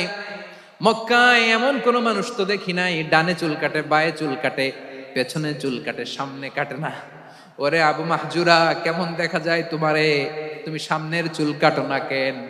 আবু মাহজুরা বলে, আমি হাঁটু গেড়ে পেয়ারা নবীর সামনে বসেছিলাম, আমার এই মাথার চুলের মধ্যে মুবারক হাত লাগিয়ে বিশ্বনবী নিজে আমাকে আজানের প্রতিটা বাক্য শিক্ষা দিয়েছেন। বিশ্বনবীর মোবারক হাত, পবিত্র হাত আমার মাথার চুলের যেই জায়গায় লেগেছে, আমি চাই ওই চুলগুলা নিয়ে আমি আমার কবরের ভিতরে যাব। সাইয়েদনা আবু মাহজুরা রাদিয়াল্লাহু তাআলা আনহু ইন্তেকালের আগের পর্যন্ত মাথার সামনের চুলগুলা কাটে নাই। সামনের চুলগুলো বড় হতে হতে এত বড় ছিল, পেঁচিয়ে রেখে পাগড়ি পরতেন, কাটতেন না। নবীর হাত লেগেছিল। সুবহানাল্লাহ পড়েন। তাহলে what is the lesson? Moral of the story কি? মোরাল অফ দ্য স্টোরি হচ্ছে, আসছিল আজানকে ব্যঙ্গ করার জন্য, বিকৃত করার জন্য, হয়ে গেল মসজিদুল হারামের মুয়াজ্জিন। দেখেন বিশ্বনবী একটা খারাপ সিচুয়েশনের মধ্যে থেকে কি ভালো জিনিস বের করে আনলেন। আমি যে শুরুতে বলেছি কিভাবে তিনি হিউম্যান রিসোর্সকে ডেভেলপ করেছেন, ম্যানেজ করেছেন। তিনি যে চৌকস ট্যালেন্ট হান্টার ছিল, দেখেন সবার মধ্যে থেকে এর বাছাই করে মুয়াজ্জিন বানাই দিয়েছেন। সুবহানাল্লাহ পড়েন। তার মানে এই না সবাইরে ধরে ধরে উনি মুয়াজ্জিন বানাইছেন। যার যেই ট্যালেন্ট আছে তাকে ওই কাজে অ্যাসাইন করেছেন। যার যেই প্রতিভা আছে তার প্রতিভাকে ইসলামের কাজে লাগিয়েছেন। সুবহানাল্লাহ পড়েন। যায়েদ বিন সাবিত রাদিয়াল্লাহু তাআলা আনহু নাম শুনেছেন? যশোর কথা বেরোয় না। যদি জিজ্ঞাসা সালমান খানের নাম শুনছেন, সবাই হাত তুলবে, জি হুজুর শুনছি, মানে সব দেখা শেষ। সালমান খান, আমির খান, অমুক খান, সব খান মুখস্থ, কিন্তু জায়েদ বিন সাবিতের নাম মুখস্থ নাই মুসলমানদের। যেই সাহাবী মাথার সামনের চুল কাটে নাই, মসজিদুল হারামের মুয়াজ্জিন বানাইছেন বিশ্বনবী, সাহাবীর নাম কি? খায়া ফেলাইছে, স্লোগানের সাথে খায়া ফেলাইছে। আবু মাহজুরা, কি নাম? আবু মাহজুরা আল জুমাহি রাদিয়াল্লাহু তাআলা আনহু। এই নামটা আজকে নিয়ে যাইতে হবে যশোর। আবু মাহজুরা রাদিয়াল্লাহু তাআলা আনহু। 2 নম্বরে বলছিলাম জায়েদ বিন সাবিত রাদিয়াল্লাহু তাআলা আনহু। বিশ্বনবী দেখলেন মদিনার এই আনসারী সাহাবী হাইলি ট্যালেন্টেড, ইন্টেলেকচুয়াল, মেরিটোরিয়াস, জ্ঞানের প্রতি তার আকর্ষণ, মারাত্মক আকর্ষণ। বিশ্বনবী তাকে দায়িত্ব দিলেন, কোরআন যা নাজিল হয় তুমি লিখো, কাতিবুল ওয়াহি বানায় দিলেন। সুবহানাল্লাহ। জায়েদ বিন সাবিতরে আবার আজান শিখান নাই, কারণ তার মধ্যে বিশ্বনবী প্রতিভা দেখেছেন, একাডেমিক প্রতিভা। বিশ্বনবীর একাডেমিক প্রজেক্টগুলো তিনি হ্যান্ডেল করতেন। জায়েদ বিন সাবিত ছিল বিশ্বনবীর ব্যক্তিগত সচিব। কি ছিল? ব্যক্তিগত সচিব, বোঝেন নাই? বিশ্বনবীর ব্যক্তিগত সচিব এবং দোভাষী। ইহুদিরা কিছু লিখে দিলে এটার অর্থ বিশ্বনবীরে বুঝায় দিতেন, আবার ইহুদিদের কাছে কিছু লিখতে হলে তিনি লিখে দিতেন। বিশ্বনবী একদিন বললেন, ইন্নী ওয়াল্লাহি মা আমানু ইয়াহুদা আলা কিতাব। ইহুদিরা বুঝি না, আরেক ইহুদি আইনে অর্থ করা লাগে। আবার ইহুদিদের কাছে কিছু লিখে পাঠাইতে চাইলে আমরা তো লিখতে পারি না, ইহুদিরে দিয়ে লেখা লাগে। ওরা যে পয়রা শোনায় লিখে দেয়, আমি ওদের বিশ্বাস করি না। আমার নিজের একজন লোক দরকার। বিশ্বনবী এই জায়েদ বিন সাবিতকে চুজ করলেন ল্যাঙ্গুয়েজের জন্য। উনি বললেন, জায়েদ, তোমার সফট স্কিলকে ডেভেলপ করতে হবে, তুমি হিব্রু ল্যাঙ্গুয়েজ শিখে ফেলো। জায়েদ বিন সাবিত বলল, বিশ্বনবীর মোটিভেশন আর ইন্সপিরেশন পেয়ে আমি 15 দিনে ইহুদিদের এই হিব্রু ল্যাঙ্গুয়েজ শিখে ফেললাম। শুধু শিখে ফেললাম না, হাত্তা হাদিকতু, even I became master in the language. এই ভাষা আমি পারদর্শী হয়ে গেলাম। এরপরে ইহুদিরা চিঠি লিখে পাঠালে আর কোনো ইহুদি ডাকা লাগতো না, আমি নবীর এটার অর্থ শুনে পরে বুঝাই দিতাম। আবার ইহুদিদের কাছে চিঠি লেখা লাগলে আমি জায়েদ বিন সাবিত চিঠি লিখে দিতাম। সুবহানাল্লাহ। দেখেন, এত সাহাবীর মধ্য থেকে বিশ্বনবীর একাডেমিক প্রজেক্ট, ব্যক্তিগত সচিব, দোভাষী হিসেবে তিনি জায়েদ বিন সাবিতের মতো তরুণকে নির্বাচিত করেছেন। কেমন ট্যালেন্ট হান্টার ছিল আমার নবী! সুবহানাল্লাহ পড়বেন না? বিশ্বনবীর ইন্তেকালের পরে সাইয়েদনা আবু বকর রাদিয়াল্লাহু তাআলা আনহু যখন খলিফা হয়ে আসলেন, কোরআনকে সংকলনের দায়িত্ব দেয়া লাগবে, কোন সাহাবীকে দিবেন? সব সাহাবারা মিলে পরামর্শ করলেন। সাইয়েদনা আবু বকর, ওমর সবাই মিলে এই বিশাল কোরআন সংকলনের গুরু দায়িত্ব বিশ্বনবীর ব্যক্তিগত সচিব, বিশ্বনবীর দোভাষী, বিশ্বনবীর সিলেক্ট করাই লোক জায়েদ ইবনে সাবিত রাদিয়াল্লাহু তাআলা আনহুকে দিয়েছে। কোরআনের কপি তো আজকে এখানে রাখে নাই। এই যে আজকের যে কোরআন পড়েন, এটা আগে এরকম ছিল না। কোরআন নাজিল হলে সাহাবারা চামড়ার, ওটের চামড়ায় লিখে ফেলতো, ওটের চ্যাপ্টা হাড্ডির মধ্যে লিখে ফেলতো, গাছের গুড়ির মধ্যে লিখে ফেলতো, বিভিন্ন জনের কাছে ছড়ানো ছিটানো ছিল। আবু বকর রাদিয়াল্লাহু তাআলা আনহু একসাথে করলেন, পরবর্তীতে উসমান রাদিয়াল্লাহু তাআলা আনহু একসাথে করলেন 114 সূরার। এখন এই মুসহাফ, এই কম্পাইলেশন, এই কপি আমরা পেয়েছি, যার হিউজ কন্ট্রিবিউশন ছিল। এই পুরো কোরআন কম্পাইলেশনের প্রজেক্ট ম্যানেজার ছিল জায়েদ বিন সাবিত রাদিয়াল্লাহু তাআলা। কোরআন কম্পাইলেশনের প্রজেক্ট ম্যানেজার। দেখেন, উনারে মাথায় হাত দিয়ে আজান শিখায় নাই। সুবহানাল্লাহ কইবেন না? তাহলে প্রথম সাহাবী আবু মাহজুরাকে মুয়াজ্জিন বানাইলেন, জায়েদ বিন সাবিতকে ব্যক্তিগত সচিব আর দোভাষী বানালেন, মুসআব ইবনে উমাইর রাদিয়াল্লাহু তাআলা আনহুকে ইসলামের প্রথম অ্যাম্বাসেডর বানালেন। তাহলে তৃতীয় নাম্বার একজন সাহাবীর নাম বলছি, Musab ibn Umair. He was the first ambassador in Islam. ইসলামের প্রথম ডিপ্লোম্যাট, প্রথম কূটনৈতিক, ইসলামের প্রথম কূটনৈতিক, ইসলামের প্রথম ডিপ্লোম্যাট, প্রথম অ্যাম্বাসেডর মুসআব ইবনে উমাইর। মক্কার তরুণ যুবক, উনি পারফিউম লাগাইলে মানুষ দেখলেই বুঝতো এটা মুসআব লাগাইছে। এমন ড্যাশিং ফেসের ছিল, এমন স্মার্ট ড্যাশিং ফেস, এমন পার্সোনালিটির মানুষ ছিল মুসআব রাদিয়াল্লাহু তাআলা আনহু। কারণ যিনি ইসলামের স্পোকম্যান হবেন, মুখপাত্র হবেন, তার স্মার্ট হওয়ার দরকার আছে না নাই? আকাবার প্রথম শপথ যখন হলো, তাদের সাথে বিষ্ণু ঈসা ইসলাম মদিনাতে একজন মুখপাত্র পাঠালেন, ডিপ্লোম্যাটকে পাঠালেন, অ্যাম্বাসেডর অফ ইসলাম। তিনি হচ্ছেন মুসআব ইবনে উমাইর। পড়েন সুবহানাল্লাহ। বিশ্বনবী দেখলেন সে অনেক স্মার্ট, তার ডেডিকেশন আছে, সিনসিয়ারিটি আছে, এবং মদিনায় যে আউস খাজরাজ গোত্রের নেতাদের সাথে ডিল করতে হবে, ইহুদিদের সাথে ডিল করতে হবে, ওখানে একজন পাক্কা জানু খেলোয়াড়ের দরকার আছে না নাই? মুসআব ইবনে উমাইর রাদিয়াল্লাহু তাআলা আনহু, ওনাকে বিষ্ণু ইসা ইসলাম চুজ করলেন। এবং বিষ্ণু ইসা ইসলামের এই চুজিংটা, এই সিলেকশনটা এত সুন্দর ছিল, তিনি মদিনাতে যে বিশ্বনবী আসার আগেই মদিনার জমিনকে তিনি উর্বর করে ফেলছেন। প্রতিটা ঘরে ঘরে কালিমার দাওয়াত তিনি পৌঁছায় দিয়েছেন। জুমার বিধান নাজিল হয়েছে, কিন্তু মক্কায় পরিবেশ নাই জুমা পালনের। বিষ্ণু ইসা ইসলাম একজনকে দিয়ে খবর পাঠালেন, যাও মদিনায় মুসাবকে যে বলো, মুসাব তো আমার শিক্ষক, আমার স্পোকম্যান, মদিনাতে যেন তারা জুমা কায়েম করে। বিশ্বনবীর আগেই মুসাব মদিনার মুসলিমদেরকে নিয়ে মদিনায় প্রথম জুমা কায়েম করে ফেলছে। কোন সুবহানাল্লাহ। ডিপ্লোম্যাটদের কেমন হইতে হয়, অ্যাম্বাসেডারের কেমন হইতে হয়, মুসআব রাদিয়াল্লাহু তাআলা আনহুর কাছ থেকে শিখে নাও। মুসআব নামটা কেমন লাগে? যশোর যাদের সন্তান হবে, ছেলে সন্তান, আমার রাস্তায় পাইলে সবাই জিজ্ঞেস করে, হুজুর একটা নাম দেন, আমার ছেলে হবে। যশোরবাসীর জন্য আমি একটা নাম দিয়ে দিলাম, নাম রাখতে হবে মুসআব। কি নাম? নামটা যাদের ভাল লাগে, ছেলে সন্তান অনাগত আসবে, মনে চাইলে নাম রেখে দিবেন মুসআব রাদিয়াল্লাহু তাআলা আনহুর নামে মুসআব। তাহলে মুসআব রাদিয়াল্লাহু তাআলা আনহুকে বিশ্বনবী ল্যাঙ্গুয়েজ শিখান নাই, সফট স্কিল শিখান নাই। যায়েদ রাদিয়াল্লাহু তিনি হিব্রু ল্যাঙ্গুয়েজ শিখেছেন, সুরিয়ানি শিখেছেন, কিন্তু মুসআবকে তিনি বানিয়েছেন the spokesman of Islam, the first diplomat, the ambassador of Islam. সুবহানাল্লাহ পড়বেন না? আব্দুল্লাহ ইবনে আব্বাস রাদিয়াল্লাহু তাআলা আনহু বিশ্বনবীর কাজিন, চাচাতো ভাই। আবার মাইমুনা রাদিয়াল্লাহু তাআলা আনহু, মাইমুনা নবীর স্ত্রী, তিনি ছিলেন আব্দুল্লাহর আপন খালা। তো নবীর বউ যদি উনার খালা হয়, নবী তার কি? বুঝে নাই, নবী তার কি? খালু। তাহলে সম্পর্ক অনেক গভীর, কাজিন আবার খালু। ছোট্ট মানুষ, তাই রাতে মাঝে মাঝে ঘরে থাকতো। বিশ্বনবী দেখলেন আব্দুল্লাহ যেহেতু আমার ঘরে ঢুকতে পারে, আব্দুল্লাহরে এই উম্মতের বড় শিক্ষাবিদ বানাইতে হবে। কথা বোঝে নাই? আব্দুল্লাহকে কি বানাইতে হবে? শিক্ষাবিদ, এডুকেটর অফ দিস উম্মাহ, এই উম্মার শিক্ষাবিদ বানাইতে হবে। তাই আব্দুল্লাহ ইবনে আব্বাসকে বিশ্বনবী হাতে কলমে শিক্ষা দিয়েছেন। ওনাকে বিশ্বনবী হাতে কলমে শিক্ষা দিয়েছেন, যেহেতু উম্মতের শিক্ষাবিদ হবেন, এডুকেটর হবেন। তো বিশ্বনবী রাতে যখন তাহাজ্জুদ পড়তেন, ছোট্ট আব্দুল্লাহ ঘরে থাকতো। বুঝতে পেরেছেন? ছোট্ট মানুষ তো ঘরে থাকতো। তো বিশ্বনবী তাহাজ্জুদের জন্য একবার দাঁড়িয়েছেন, ছোট্ট আব্দুল্লাহ ওযু করে দাঁড়াইছে।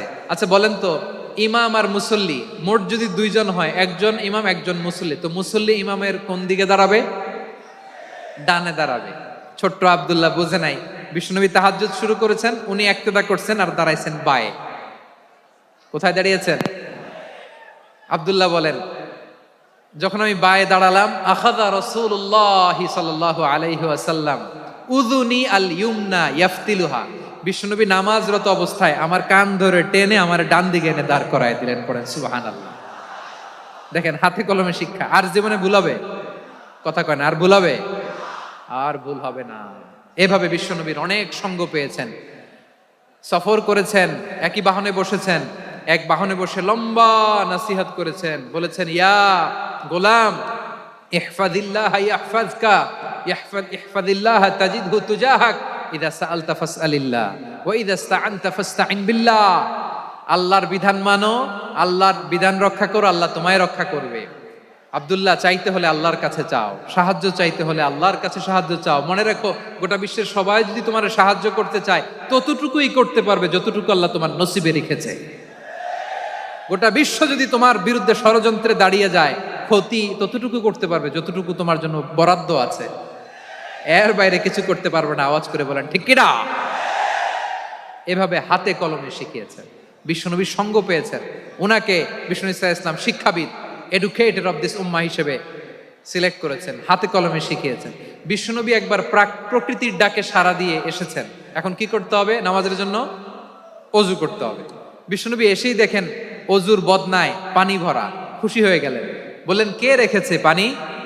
একজন বলল, আব্দুল্লাহ রেখেছে। বিশ্বনবী অত্যন্ত খুশি হলেন, খুশি হয়ে একটা দোয়া করলেন, বললেন, আল্লাহুম্মা ফাক্কিহু ফিদ্দীন ওয়া আল্লিমহু তা'ওয়ীল। আল্লাহ তুমি আব্দুল্লাহকে দিনের বুঝ দিও আর কোরআনের তাফসির শিক্ষা দিও। বিশ্বনবীর এই দোয়া এমন লাগছে, উনি রঈসুল মুফাসসিরিন, এই পৃথিবীতে যত মুফাসসির ছিল, যত মুফাসসির আসবে, সকল মুফাসসিরের সম্রাট হিসেবে স্বীকৃত হয়েছেন আব্দুল্লাহ ইবনে আব্বাস। বিশ্বনবী ওনারা আজান শিখান নাই, বিশ্বনবী ওনারা ল্যাঙ্গুয়েজ শিখান নাই, বিশ্বনবী ওনারা অ্যাম্বাসাডর বানান নাই, হাতে কলমে শিক্ষা দিয়েছেন। ছোট্ট মানুষ বিশ্বনবী ইন্তেকাল করলেন, আবু বকরের সময় গেল, ওমরে ফারুকের খেলাফত, তখনও তিনি তরুণ। ওমরে ফারুক রাদিয়াল্লাহু তাআলা আনহু ওনার ক্যাবিনেট মিনিস্ট্রির বৈঠকে এই আব্দুল্লাহ ইবনে আব্বাসকে পাশ দিয়ে বসায় রাখতেন। বয়স্ক সাহাবারা এটা পছন্দ করতো না, তারা বলতো ঘটনা কি, আব্দুল্লাহর মতো ছেলে নাতি আমাদের আছে, এরা কেন রাখে ওমরে ফারুক? ওমরে ফারুক এটা টের পেলেন, তিনি বুঝতে পারলেন যে ক্যাবিনেট মেম্বাররা এটা পছন্দ করে না, ছোট্ট আব্দুল্লাহরা কেন রাখি, কেন যে রাখি এটা একদিন বুঝাবো। একদিন মিটিং এ তিনি সবাইকে বললেন, ইদা জাআ নাসরুল্লাহি ওয়াল ফাতহ। এই আয়াত দ্বারা উদ্দেশ্য কি বলেন তো মুরব্বী সাহাবীরা? এক সাহাবী বলেন, এই সূরা দ্বারা উদ্দেশ্য, আল্লাহ বলেছেন আমাদেরকে বিভিন্ন ল্যান্ড, বিভিন্ন এলাকা বিজয় করতে হবে। ওমরে ফারুক বললেন না, হয়নি। আরেকজন বললেন, বিজয় হওয়ার পর আমাদের বেশি বেশি আল্লাহর বরত্বের ঘোষণা দিতে হবে, এটা উদ্দেশ্য। ওমরে ফারুক বললেন না, হয় নাই। যারা জিজ্ঞেস করেন কেউ পারে না। সব শেষে বিশ্বনবী ছোট্ট আব্দুল্লাহরে বলেন, আব্দুল্লাহ, ইদা জাআ নাসরুল্লাহি ওয়াল ফাতহ, এর দ্বারা উদ্দেশ্য কি বলো তো? ছোট্ট আব্দুল্লাহ বলেন, হুয়া আজালু রাসূলিল্লাহ। এই আয়াত দ্বারা বিশ্বনবীর বিদায়কে উদ্দেশ্য নেওয়া হয়েছে। ওমরে ফারুক বললেন, হাযা হুয়া, এটাই তো সঠিক উত্তর, এটাই সঠিক তাফসীর এই আয়াতের। কারণ ইদা জাআ নাসরুল্লাহি ওয়াল ফাতহ, যখন আল্লাহর সাহায্য আর বিজয় আসবে, ওয়া রাআইতান নাসা ইয়াদখুলুনা ফি দীনিল্লাহি আফওয়াজা, আপনি দেখবেন দলে দলে, ঢলে ঢলে, বানের পানির মতো মানুষ ইসলামের দিকে ঢুকতেছে, ইসলামের বিজয় হয়েছে। তো ইসলামের বিজয়ের মিশন নিয়ে নবী আসছে, বিজয়ী যখন হয়ে গেছে, এখন তো নবীর বিদায় হবে।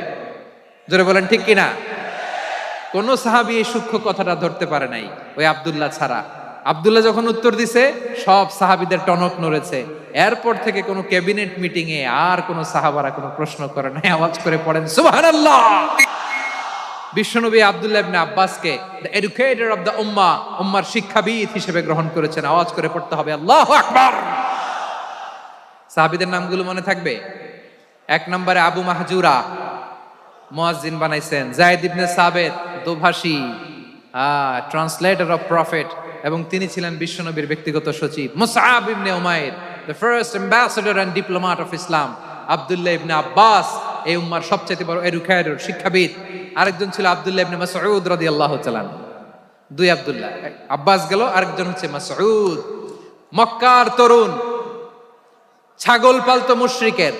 বিশ্বনবী আর আবু বকর রাদিয়াল্লাহু তাআলা আনহু একবার গেলেন, যে দেখে এই তরুণ দাঁড়ায় আছে। বিশ্বনবী বলেন, আমি খুব ক্ষুধার্ত, তোমার কাছে কি দুধ আছে ছাগলের? আব্দুল্লাহ ইবনে মাসউদ বলে, আছে। ওয়ালাকিন আনা মু'তামান, কিন্তু যে দুধ আছে এটা আমানতের, আমি দিতে পারবো না। বিশ্বনবী এইটা শুনেই তারা টার্গেট করে ফেলছে। আনা মু'তামান, দুধ আছে কিন্তু এটা আমার মালিকের, আমি তো দরদ দেখাই, আমার মালিকের দুধ আপনি পথিক, আপনারা দিতে পারি না। বিশ্বনবী টার্গেট করে ফেলছেন, এরে আমার কাজে লাগাইতে হবে। বিশ্বনবী বললেন, আচ্ছা ঠিক আছে, দুধ দিও না, কিন্তু এমন ছাগি আছে কিনা যেই ছাগির সাথে কোনো ছাগলের মিলন হয় নাই, তার ওলানে দুধও আসে নাই, বাচ্চাও নাই, এরকম ছাগির থেকে যদি আমি দুধ খাই তাহলে তো সমস্যা নাই। বলতেছে, এরকম ছাগির থেকে দুধ খাইলে সমস্যা নাই, কারণ এরকম ছাগির ওলান থেকে দুধ আসবেও না। বলতেছে, ঠিক আছে, এরকম একটা ছাগি নিয়ে আস। নিয়ে আসা হলো। বিশ্বনবী বিসমিল্লাহ বলে ওই ছাগির ওলানে হাত দিলেন। হাত দিতে দেরি, পুরো ওলানটা দুধে ভরে যেতে দেরি হয় না। বিশ্বনবী আর আবু বকর রাদিয়াল্লাহু তাআলা আনহু দহন করে পেট ভরে খেলেন। এই দৃশ্য আব্দুল্লাহ ইবনে মাসউদের হৃদয়ে দাগ কাটলো। এই মুজিজা দেখে তিনি বললেন, আশহাদু আল্লা ইলাহা ইল্লাল্লাহ ওয়া আশহাদু আন্না মুহাম্মাদার রাসূলুল্লাহ। তিনি ষষ্ঠ মুসলিম ছিলেন, 6 নম্বর মুসলমান। ওনাকে টার্গেট করে বিশ্বনবী দেখলেন এমন ইন্টেলেকচুয়াল ব্রেন, উনি সূক্ষ্ম সূক্ষ্ম জিনিস বুঝে বেশি, ফিকহি জ্ঞান ওনার মধ্যে বেশি। বিশ্বনবী ওনাকে কোরআনের জ্ঞান শিক্ষা দিতে লাগলেন। উনি বিশ্বনবী সবার কাছে কোরআন শোনায়, কিন্তু বিশ্বনবী নিজে আব্দুল্লাহ ইবনে মাসউদের কাছ থেকে কোরআন শুনতো। বিশ্বনবী একবার বললেন, ইকরা আলাইয়া ইয়া মাসউদ। ইবনে মাসউদ, একবার শোনাও তো কোরআন দেখি। আব্দুল্লাহ ইবনে মাসউদ বলে, আকরাউ আলাইকা ওয়া আলাইকা উনজিল। নবী, আপনার উপর কোরআন নাজিল হয় আর আমি আপনার সামনে কোরআন পড়বো। বিশ্বনবী বললেন, ইন্নী উহিব্বু আন আসমাআহু মিন গায়রি। আমি নিজে পড়তে যেমনি ভালোবাসি, অন্যে পড়ুক আমি শুনবো, এটাও আমি ভালোবাসি। সূরা নিসা তিনি তেলাওয়াত করে শুনিয়েছেন। এমন সূক্ষ্ম সূক্ষ্ম বিষয় বিশ্বনবী উনাকে ধরিয়ে দিয়েছেন, উনি হয়ে গিয়েছেন আব্দুল্লাহ ইবনে আব্বাস হয়েছেন রাইসুল মুফাসসিরিন, উনি হয়ে গিয়েছেন ফাকিহুল উম্মাহ। উনার চাইতে বড় ফকি এই পৃথিবী আর দেখবে না, চিল্লায় বলেন সুবহানাল্লাহ। উনি বলতেন ওয়াল্লাহি ওয়াল্লাহি ইল্লাযী লা ইলাহা গায়রু মা উনজিলাত সূরাতুন ইল্লা ওয়া আনা আ'লামু আইনা উনজিলাত ওয়া ফীমা উনজিলাত। বিশ্বনবী এমন ভাবে কোরআনের দার্স আমাকে দিয়েছেন, কোরআনে যত সূরা নাজিল হয়েছে, যেখানে নাজিল হোক না কেন আমি জানি এটা কোথায় নাজিল হয়েছে এবং কোন প্রেক্ষাপটে নাজিল হয়েছে। এমন একটা সূরা নাই যে সূরার কোথায় নাজিল হয়েছে আমি মাসুদের জানা নাই, কোন প্রেক্ষাপটে নাজিল হয়েছে আমার জানা নাই। এরকম ঘটবে না, চিল্লায় বলেন আল্লাহু আকবার। এই আব্দুল্লাহ ইবনে মাসউদ রাদিয়াল্লাহু তাআলা আনহু ওমর ফারুকের সময় কুফার চিফ জাস্টিস ছিলেন। কুফা নগরীর চিফ জাস্টিস, চিফ জাস্টিস বুঝেন নাই? বিচারপতি। কি ছিলেন? সবাই বলে নাই কি ছিলেন? বিচারপতি ছিলেন। এবং ওনার যে ফিকহি জ্ঞানের ধারা, এটাই আলকামা, ইব্রাহিম আন-নাখাই, হাম্মাদ ইবনে সুলাইমান হয়ে ইমাম আবু হানিফা পর্যন্ত পৌঁছেছে। এবং ওনার ফিকহি জ্ঞানের ধারাই হানাফি মাযহাবে অ্যাকসেপ্ট হয়েছে। আজও এগুলো হানাফি মাযহাবে চর্চিত হয়। হানাফি মাযহাবের সব ফিক আব্দুল্লাহ ইবনে মাসউদের ফিকহি জ্ঞানের ধারা থেকে নেওয়া হয়েছে, চিল্লায় পড়েন সুবহানাল্লাহ। তাহলে উনাকে বিশ্বনবী বানিয়েছেন জুরিস্ট, আইনবিদ, ফাকিহ। উনারে আজান শিখান নাই। হিউম্যান রিসোর্স ডেভেলপমেন্ট কিভাবে করবেন, মানব সম্পদের উন্নয়ন কিভাবে করতে হয়, কিভাবে যার যেখানে প্রতিভা কাজে লাগাতে হয় উনি দেখিয়েছেন। সুবহানাল্লাহ পড়বেন না? খালিদ বিন ওয়ালিদ নাম শুনছেন? কে কে শোনেন নাই হাত তোলেন। কি ছিলেন? বীর যোদ্ধা ছিলেন খালিদ বিন ওয়ালিদ। কিন্তু তিনি ইসলাম ধর্ম গ্রহণ করেছেন অনেক দেরিতে, 8ম হিজরিতে। তার মানে 8ম হিজরির আগে উনি মুশরিকদের পক্ষে লড়াই করেছেন। ওনার হাতে কত মুসলিম সাহাবী যে নিহত হয়েছে হিসাব নাই। বিশ্বনবী টার্গেট করে রাখছে, তুমি আমাদের মুসলিমদের এত ক্ষতি করলা, তুমি যখন মুসলমান হবা তোমারে দিয়ে আমি এমন কাম করামু যে এটা আর কেউ করতে পারবে না। বসুন। খালিদ বিন ওয়ালিদ রাদিয়াল্লাহু তাআলা আনহু 8ম হিজরিতে মুসলিম হয়েছেন, মক্কা বিজয়ের আগে। তো মক্কা বিজয়ের আগে যখন মুসলিম হয়েছেন, এর আগে কি করছেন? কাফিরদের সাথে যুদ্ধ করেছেন। উনি উহুদের যুদ্ধে মুসলমানদের যে পরাজয় ভাব, কঠিন পরিস্থিতির মুখোমুখি উনার কারণে পেছন থেকে এমন আতর্কিত আক্রমণ করেছেন, মুসলমানদেরকে কচুকাটা করেছেন। 8ম হিজরিতে আল্লাহ তাআলা হেদায়েতের নূর দিয়ে ওনার হৃদয়টাকে উজালা করে দিলেন। লা ইলাহা এটা এমন বাণী যার হৃদয়ে একবার টাচ খাবে, এইটা থেকে সে আর পালিয়ে বেড়াতে পারে। ঝিনুকের ভেতর লুকিয়ে থাকে যেমন মতি, ঝিনুকের ভেতর লুকিয়ে থাকে যেমন মতি, কালমা শাহাদাতে আছে আল্লাহর জ্যোতি, কালমা শাহাদাতে আছে আল্লাহর জ্যোতি। ঠিক কিনা বলেন? মক্কা বিজয়ের আগে মুসলিম হলেন, হওয়ার পরেই বিশ্বনবীর টার্গেট ফুলফিল হলো। ওই যে টার্গেট করে রেখেছেন আর দোয়া করেছেন, খালিদ বিন ওয়ালিদ যদি মুসলিম হয় তাকে আমি মিলিটারি চিফ বানাবো। ওনাকে আজান শিখান নাই, ওনারে কান ধইরা নামাজের এই মাথা থেকে ওই মাথা আনান নাই, ফিকহি কোরআনের সূক্ষ্ম তাফসীর ওনারে শিখান নাই, অ্যাম্বাসেডর বানান নাই। বিষ্ণু ইসলাম উনাকে সামরিক অভিযানে প্রেরণ করেছেন। সামরিক অভিযানে তিনি প্রেরণ করেছেন। উনার জীবদ্দশায় উনার নেতৃত্বে যতগুলো যুদ্ধ হয়েছে, একটা যুদ্ধেও তিনি পরাজয় বরণ করেন নাই। ওমরে ফারুকের সময়কালে তিনি চিফ অফ মুসলিম মিলিটারি, মানে মুসলিম সেনাপতি হয়েছেন। যশোর আওয়াজ করো, ঠিক কিনা বলো? সেনাপতি, মুসলিম সেনাপতি। তাহলে কিভাবে হিউম্যান রিসোর্স ব্যবহার করতে হয় গোটা বিশ্ব আমার নবীর কাছ থেকে শিখে নাও। খালিদ বিন ওয়ালিদ, ওনাকে বিশ্বনবী একটা উপাধি দিয়েছেন।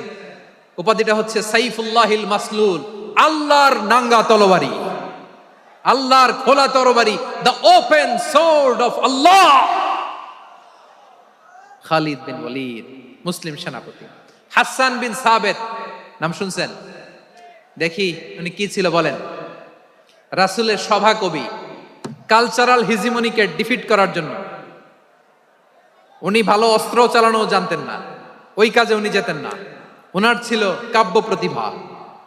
কাব্য প্রতিভা, কাফিররা কবিতা দিয়ে নবীকে গালি দিত। বিশ্বনবী বলতেন, ইয়া হাসান আজিব আন রাসূলিল্লাহ, তুমি নবীর হয়ে কাফেরদের এই কথাগুলোর জবাব দাও। বিশ্বনবীর একটা মিম্বার ছিল, বিশ্বনবীর মিম্বারের পাশাপাশি মসজিদে নববীতে এই হাসান বিন সাবিতের জন্য বিশ্বনবী একটা স্পেশাল মিম্বার বানিয়ে দিয়েছেন। এখান থেকে তুমি জবাব দাও। এবং বিশ্বনবী বলেছেন, আল্লাহুম্মা আইয়িদহু বিরূহিল কুদুস, আল্লাহ হাসান আমার পক্ষে জবাব দেয়, তুমি জিব্রাইল মারফত তাকে সাহায্য পাঠাইয়া দিও। রাসূল সাল্লাল্লাহু আলাইহি ওয়াসাল্লামের সভা কবি, the poet of the prophet, নবীর কবি, উনি কবিতা দিয়ে এমন উচ্চাঙ্গের ভাষায় কবিতা দিয়ে তিনি জবাব দিতেন, কাফিরদের গা শিহরে যেত, তাদের হৃদয়ে আগুন ধরে যেত। তাহলে এরকম কবিরও দরকার আছে না নাই? এখন যাকে আল্লাহ দিছে কাব্য প্রতিভা, এরা যদি আপনি যুদ্ধের ময়দানে পাঠান হবে? যারে দিছে সুরেলা গলা, এরা যদি অ্যাম্বাসেডর বানান হবে না। হাসান বিন সাবিত ছিলেন বিষ্ণু ইসলামের কবি। হুযায়ফা ইবনুল ইয়ামান বিশ্বনবীর গোয়েন্দা বিভাগের প্রধান। কিসের প্রধান? হুযায়ফা ইবনুল ইয়ামান, ওনার ছিল ডিটেকটিভ মাইন্ড, গোয়েন্দা বিভাগের প্রধান। এবং উনি হচ্ছেন সাহিবু সিররি রাসূলিল্লাহ, রাসূল সাল্লাল্লাহু আলাইহি ওয়াসাল্লামের গোপন তথ্যের ধারক বাহক। নবীর যেই কথা কেউ জানে না, সব হুযায়ফার পেটের ভিতরে ছিল। সুবহানাল্লাহ পড়েন। মদিনার যত ইহুদিদের একটা লিস্ট ছিল, এই লিস্ট শুধু দুইজন জানতো, বিশ্বনবী আর হুযায়ফা। সুবহানাল্লাহ পড়বেন না? তাহলে উনাকে কোন দায়িত্ব দিছে? কোন বিভাগ? যশোর, আওয়াজ করো, কোন বিভাগ? গোয়েন্দা বিভাগের হেড ছিল। খন্দকের যুদ্ধে প্রচন্ড আজকের মতো শৈত্য প্রবাহ, মাটি খনন করতে করতে সাহাবীদের পেটে ক্ষুধা নাই, দাঁড়াইতে পারে না নামাজের জন্য, এত ক্লান্ত, ক্লান্ত শ্রান্ত। বিশ্বনবী বললেন, কে আছো এই কঠিন শীত, এই ভয় আর ক্ষুধার মধ্যেও খন্দকের পরীক্ষার টপকে শত্রু শিবিরে যে আমাকে তথ্য দিবা, কে আছো? কারো গায়ে শক্তিই নাই যে দাঁড়াবে, কেউ দাঁড়ায় না। বিশ্বনবী তখন নিজে হুযায়ফাকে ডাক দিলেন, হুযায়ফা, যে আমাকে আজকে শত্রু শিবিরের তথ্য এনে দিবে, সে জান্নাতে আমার মোরাফাকা, আমার সঙ্গী হবে। হুযায়ফা রাদিয়াল্লাহু ইবনুল ইয়ামান জীবনের ঝুঁকি নিয়ে এই ক্ষুধা, শৈত্য প্রবাহ, কোল্ড ওয়েভসকে উপেক্ষা করে পরীক্ষা টপকে শত্রু শিবিরে যে সবার কথাগুলো চুপে চুপে শুনে বিশ্বনবীর দরবারে এসে গোয়েন্দাদের মতো তথ্য সরবরাহ করেছে। বিশ্বনবীর গোয়েন্দা বিভাগের প্রধান হুযায়ফা ইবনুল ইয়ামান ইন্টেলিজেন্স বিভাগ চালাতেন। মুনাফিকদের নাম ওনার কাছে ছিল। মুআয ইবনে জাবাল মদিনা রাষ্ট্রের সবচেয়ে সিনিয়র আমলা ছিলেন। আমলাতন্ত্র চিনেন তো? প্রশাসনিক কাজ যারা চালায়, অ্যাডমিনিস্ট্রেশন বুঝেন না? The department of administration. মদিনার রাষ্ট্রের সিনিয়র আমলা মুআয ইবনে জাবাল মুতাখাসসিসুন ফিল হালালি ওয়াল হারাম, হালাল হারামের স্পেশালিস্ট ছিলেন। বিশ্বনবী উনাকে ইয়ামানের গভর্নর করে পাঠায়েছেন। বলেছেন, ইন্নাকা তা'তি কওমান আহলা কিতাব, এমন গোষ্ঠীর কাছে যাবা এরা ইহুদি নাসারা, আগে শাহাদা পড়লে এরপরে নামাজের দাওয়াত দিও, নামাজ পড়লে যাকাতের দাওয়াত দিও। গভর্নরের অ্যাটিটিউড যেমন থাকে তেমন অ্যাটিটিউড ধরে রেখো। সুবহানাল্লাহ পড়েন। তাহলে মুআয ইবনে জাবালকে দিয়ে বিশ্বনবী কবিতা লেখায় নাই, চিঠি লেখায় নাই, আজান দেওয়ায় নাই। সুবহানাল্লাহ পড়বেন না? সব শেষ সাহাবী বলি আবু হুরায়রা রাদিয়াল্লাহু তাআলা, নাম শুনছেন? বিড়ালের বাবা। কি করতেন? খালি হাদিস মুখস্থ করতেন। উনি বলতেন, আলজামু রাসূলুল্লাহ আলা মিল ইবাতনি, আমার শুধু পেটের ক্ষুধার বন্দোবস্ত হইলে আমি নবীর সঙ্গ ছাড়তাম না। আমার আনসার সাহাবারা ক্ষেত খামারের কাজ করতো, আমার মুহাজির সাহাবারা ব্যবসা করতো, আর আমি নবীর সাথে সাথে থাকতাম। শুধু সকাল বিকাল দুই বেলা যদি আমার খাবারের বন্দোবস্ত হয়, আমি আর নবীর লক ছাড়ি না। সুবহানাল্লাহ কইবেন না? 5374টা হাদিস তিনি বর্ণনা করেছেন। সবচেয়ে বেশি হাদিস বর্ণনাকারী সাহাবী। হাদিস প্রিজার্ভেশনের কাজে বিশ্বনবী ওনাকে কাজে লাগিয়েছেন। উনি একদিন বলেন, ইয়া রাসূলুল্লাহ আসমাউ মিনকা কাসীরান ফালা আহফাজু, নবী অনেক কথা শুনি আমার মনে থাকে না। বিষ্ণু বললেন, তাই? উবসুত রিদাক, তোমার চাদরটা বিছাও। আবু হুরায়রা বিছালেন, বিশ্বনবী হাত বুলায় দিলেন, এরপরে অনেক হাদিস বর্ণনা করলেন। আবু হুরায়রা বলে, তারপর থেকে বিশ্বনবী যাই বর্ণনা করে আমি শুনি আর একটাও বলি না। এখন সুবহানাল্লাহ। বিশ্বনবী ওনাকে হাদিস প্রিজার্ভেশন, নবীর এই যে লক্ষ্য হাদিস প্রিজার্ভেশনের এই দায়িত্ব দিয়েছেন সাইয়েদনা আবু হুরায়রা রাদিয়াল্লাহু তাআলা আনহুকে। প্রিয় ভাইরা, তাহলে 10 জন সাহাবীর কথা যে বললাম, আপনারা কি খেয়াল করেছেন কত বড় ট্যালেন্ট হান্টার, চৌকস ট্যালেন্ট হান্টার ছিল আমার নবী। এক একজনের এক এক ট্যালেন্ট, এক এক কাজে অ্যাসাইন করেছেন, এক একজনকে এক এক দায়িত্ব দিয়েছেন, এক একজনের প্রতিভাকে এক একভাবে বিকশিত হওয়ার সুযোগ দিয়েছেন। আওয়াজ করে বলেন ঠিক কি না? এখন আমার পর্দার আড়ালে আমার মায়েরা বলবে, এতগুলো পুরুষ সাহাবীর কথা বললো, নারী সাহাবীরা কি কিছু করে নাই? হ্যাঁ, একজন নারী সাহাবীর কথা বলে মোনাজাত হবে, দোয়া ছাড়া কেউ যাব না। রুফাইদা আল আসলামিয়া রাদিয়াল্লাহু তাআলা আনহা, ওনার বাবার নাম সাআদ আল আসলামি। বিশ্বনবী কি খেয়াল করলেন দেখেন, সাআদ ছিল মদিনার বড় ডাক্তার। এই নারী সাহাবী রুফাইদা বাবার কাছ থেকে চিকিৎসা বিদ্যা শিখেছেন। যখন শিখছে, বিশ্বনবী দেখলেন আমার তো প্রতি সপ্তাহে সপ্তাহে যুদ্ধে আহত সাহাবীদের সেবা দিবে কে? বিশ্বনবী রুফাইদাকে বললেন, রুফাইদা তুমি মসজিদে নববীর পাশে একটা মেডিকেল ক্যাম্প করো। এই যে সাকিনা আদ্দিন মেডিকেলের আমার ছাত্রী বন্ধুরা, শুনে রাখো, তোমাদের আইকন হচ্ছে এই রুফাইদা আল আসলামিয়া। বিশ্বনবীর ডিরেকশন অনুযায়ী তিনি মসজিদে নববীর পাশে একটা মেডিকেল ক্যাম্প করলেন এবং আহত সাহাবাদের চিকিৎসা উনি ওনার টিম নিয়ে দিতেন। বিশ্বনবীর পরামর্শে উনি আনসারি এবং মুহাজির মহিলা সাহাবীদেরকে নিয়ে একটা স্পেশাল মেডিকেল টিম গঠন করলেন। খায়বার যুদ্ধে 7ম হিজরিতে যখন বিশ্বনবী যায়, উনি ওনার টিম নিয়ে আসলেন, বললেন, ইয়া রাসূলুল্লাহ, আমরা তো তলোয়ার চালাতে পারি না, আমরা তো তীর মারতে পারি না, দেন খায়বার অভিযানে আমি আমার টিম নিয়ে মেডিকেল টিমের সেবাটা সার্ভিসটা দিতে চাই। পড়েন সুবহানাল্লাহ। বিশ্বনবী অনুমতি দিলেন, যোদ্ধা সাহাবীদের সাথে রুফাইদা আল আসলামিয়া উনিও মেডিকেল টিম নিয়ে অগ্রসর হলেন। খায়বারের প্রতিটা আহত ইনজুর্ড সাহাবী, যারা ইনজুরির শিকার হয়েছেন, সবাই রুফাইদা আল আসলামিয়ার এই মেডিকেল ক্যাম্প থেকে চিকিৎসা সহায়তা পেয়েছেন। সুবহানাল্লাহ পড়েন। দেখেন কিভাবে বিশ্বনবী ট্যালেন্ট বাছাই করতেন। আপনি অবাক হবেন, বাহরাইনের মেডিকেল ইউনিভার্সিটিতে রুফাইদা আল আসলামিয়া মেডিকেল প্রাইজ অ্যাওয়ার্ড প্রতি বছর দেয়া হয়। যদি 8 দিনের এই মেডিকেল, আমার বোনেরা যদি জেনে থাকো জানো, না হলে নতুন করে জানো, সার্চ দিও, রুফাইদা আল আসলামিয়া মেডিকেল অ্যাওয়ার্ড বাহরাইনের ইউনিভার্সিটিতে দেয়া হয়। প্রিয় ভাইয়েরা, তাহলে আলোচনার সামারি আমরা করি। বিশ্বনবী যার যেখানে ট্যালেন্ট তাকে ওইখানে কাজে লাগাতেন। আওয়াজ করে বলেন ঠিক কিনা? এবার একটা ইন্টারভিউ হবে, আওয়াজ করে বলেন, আবু মাহজুরাকে বিশ্বনবী কি বানাইছেন? হ্যাঁ,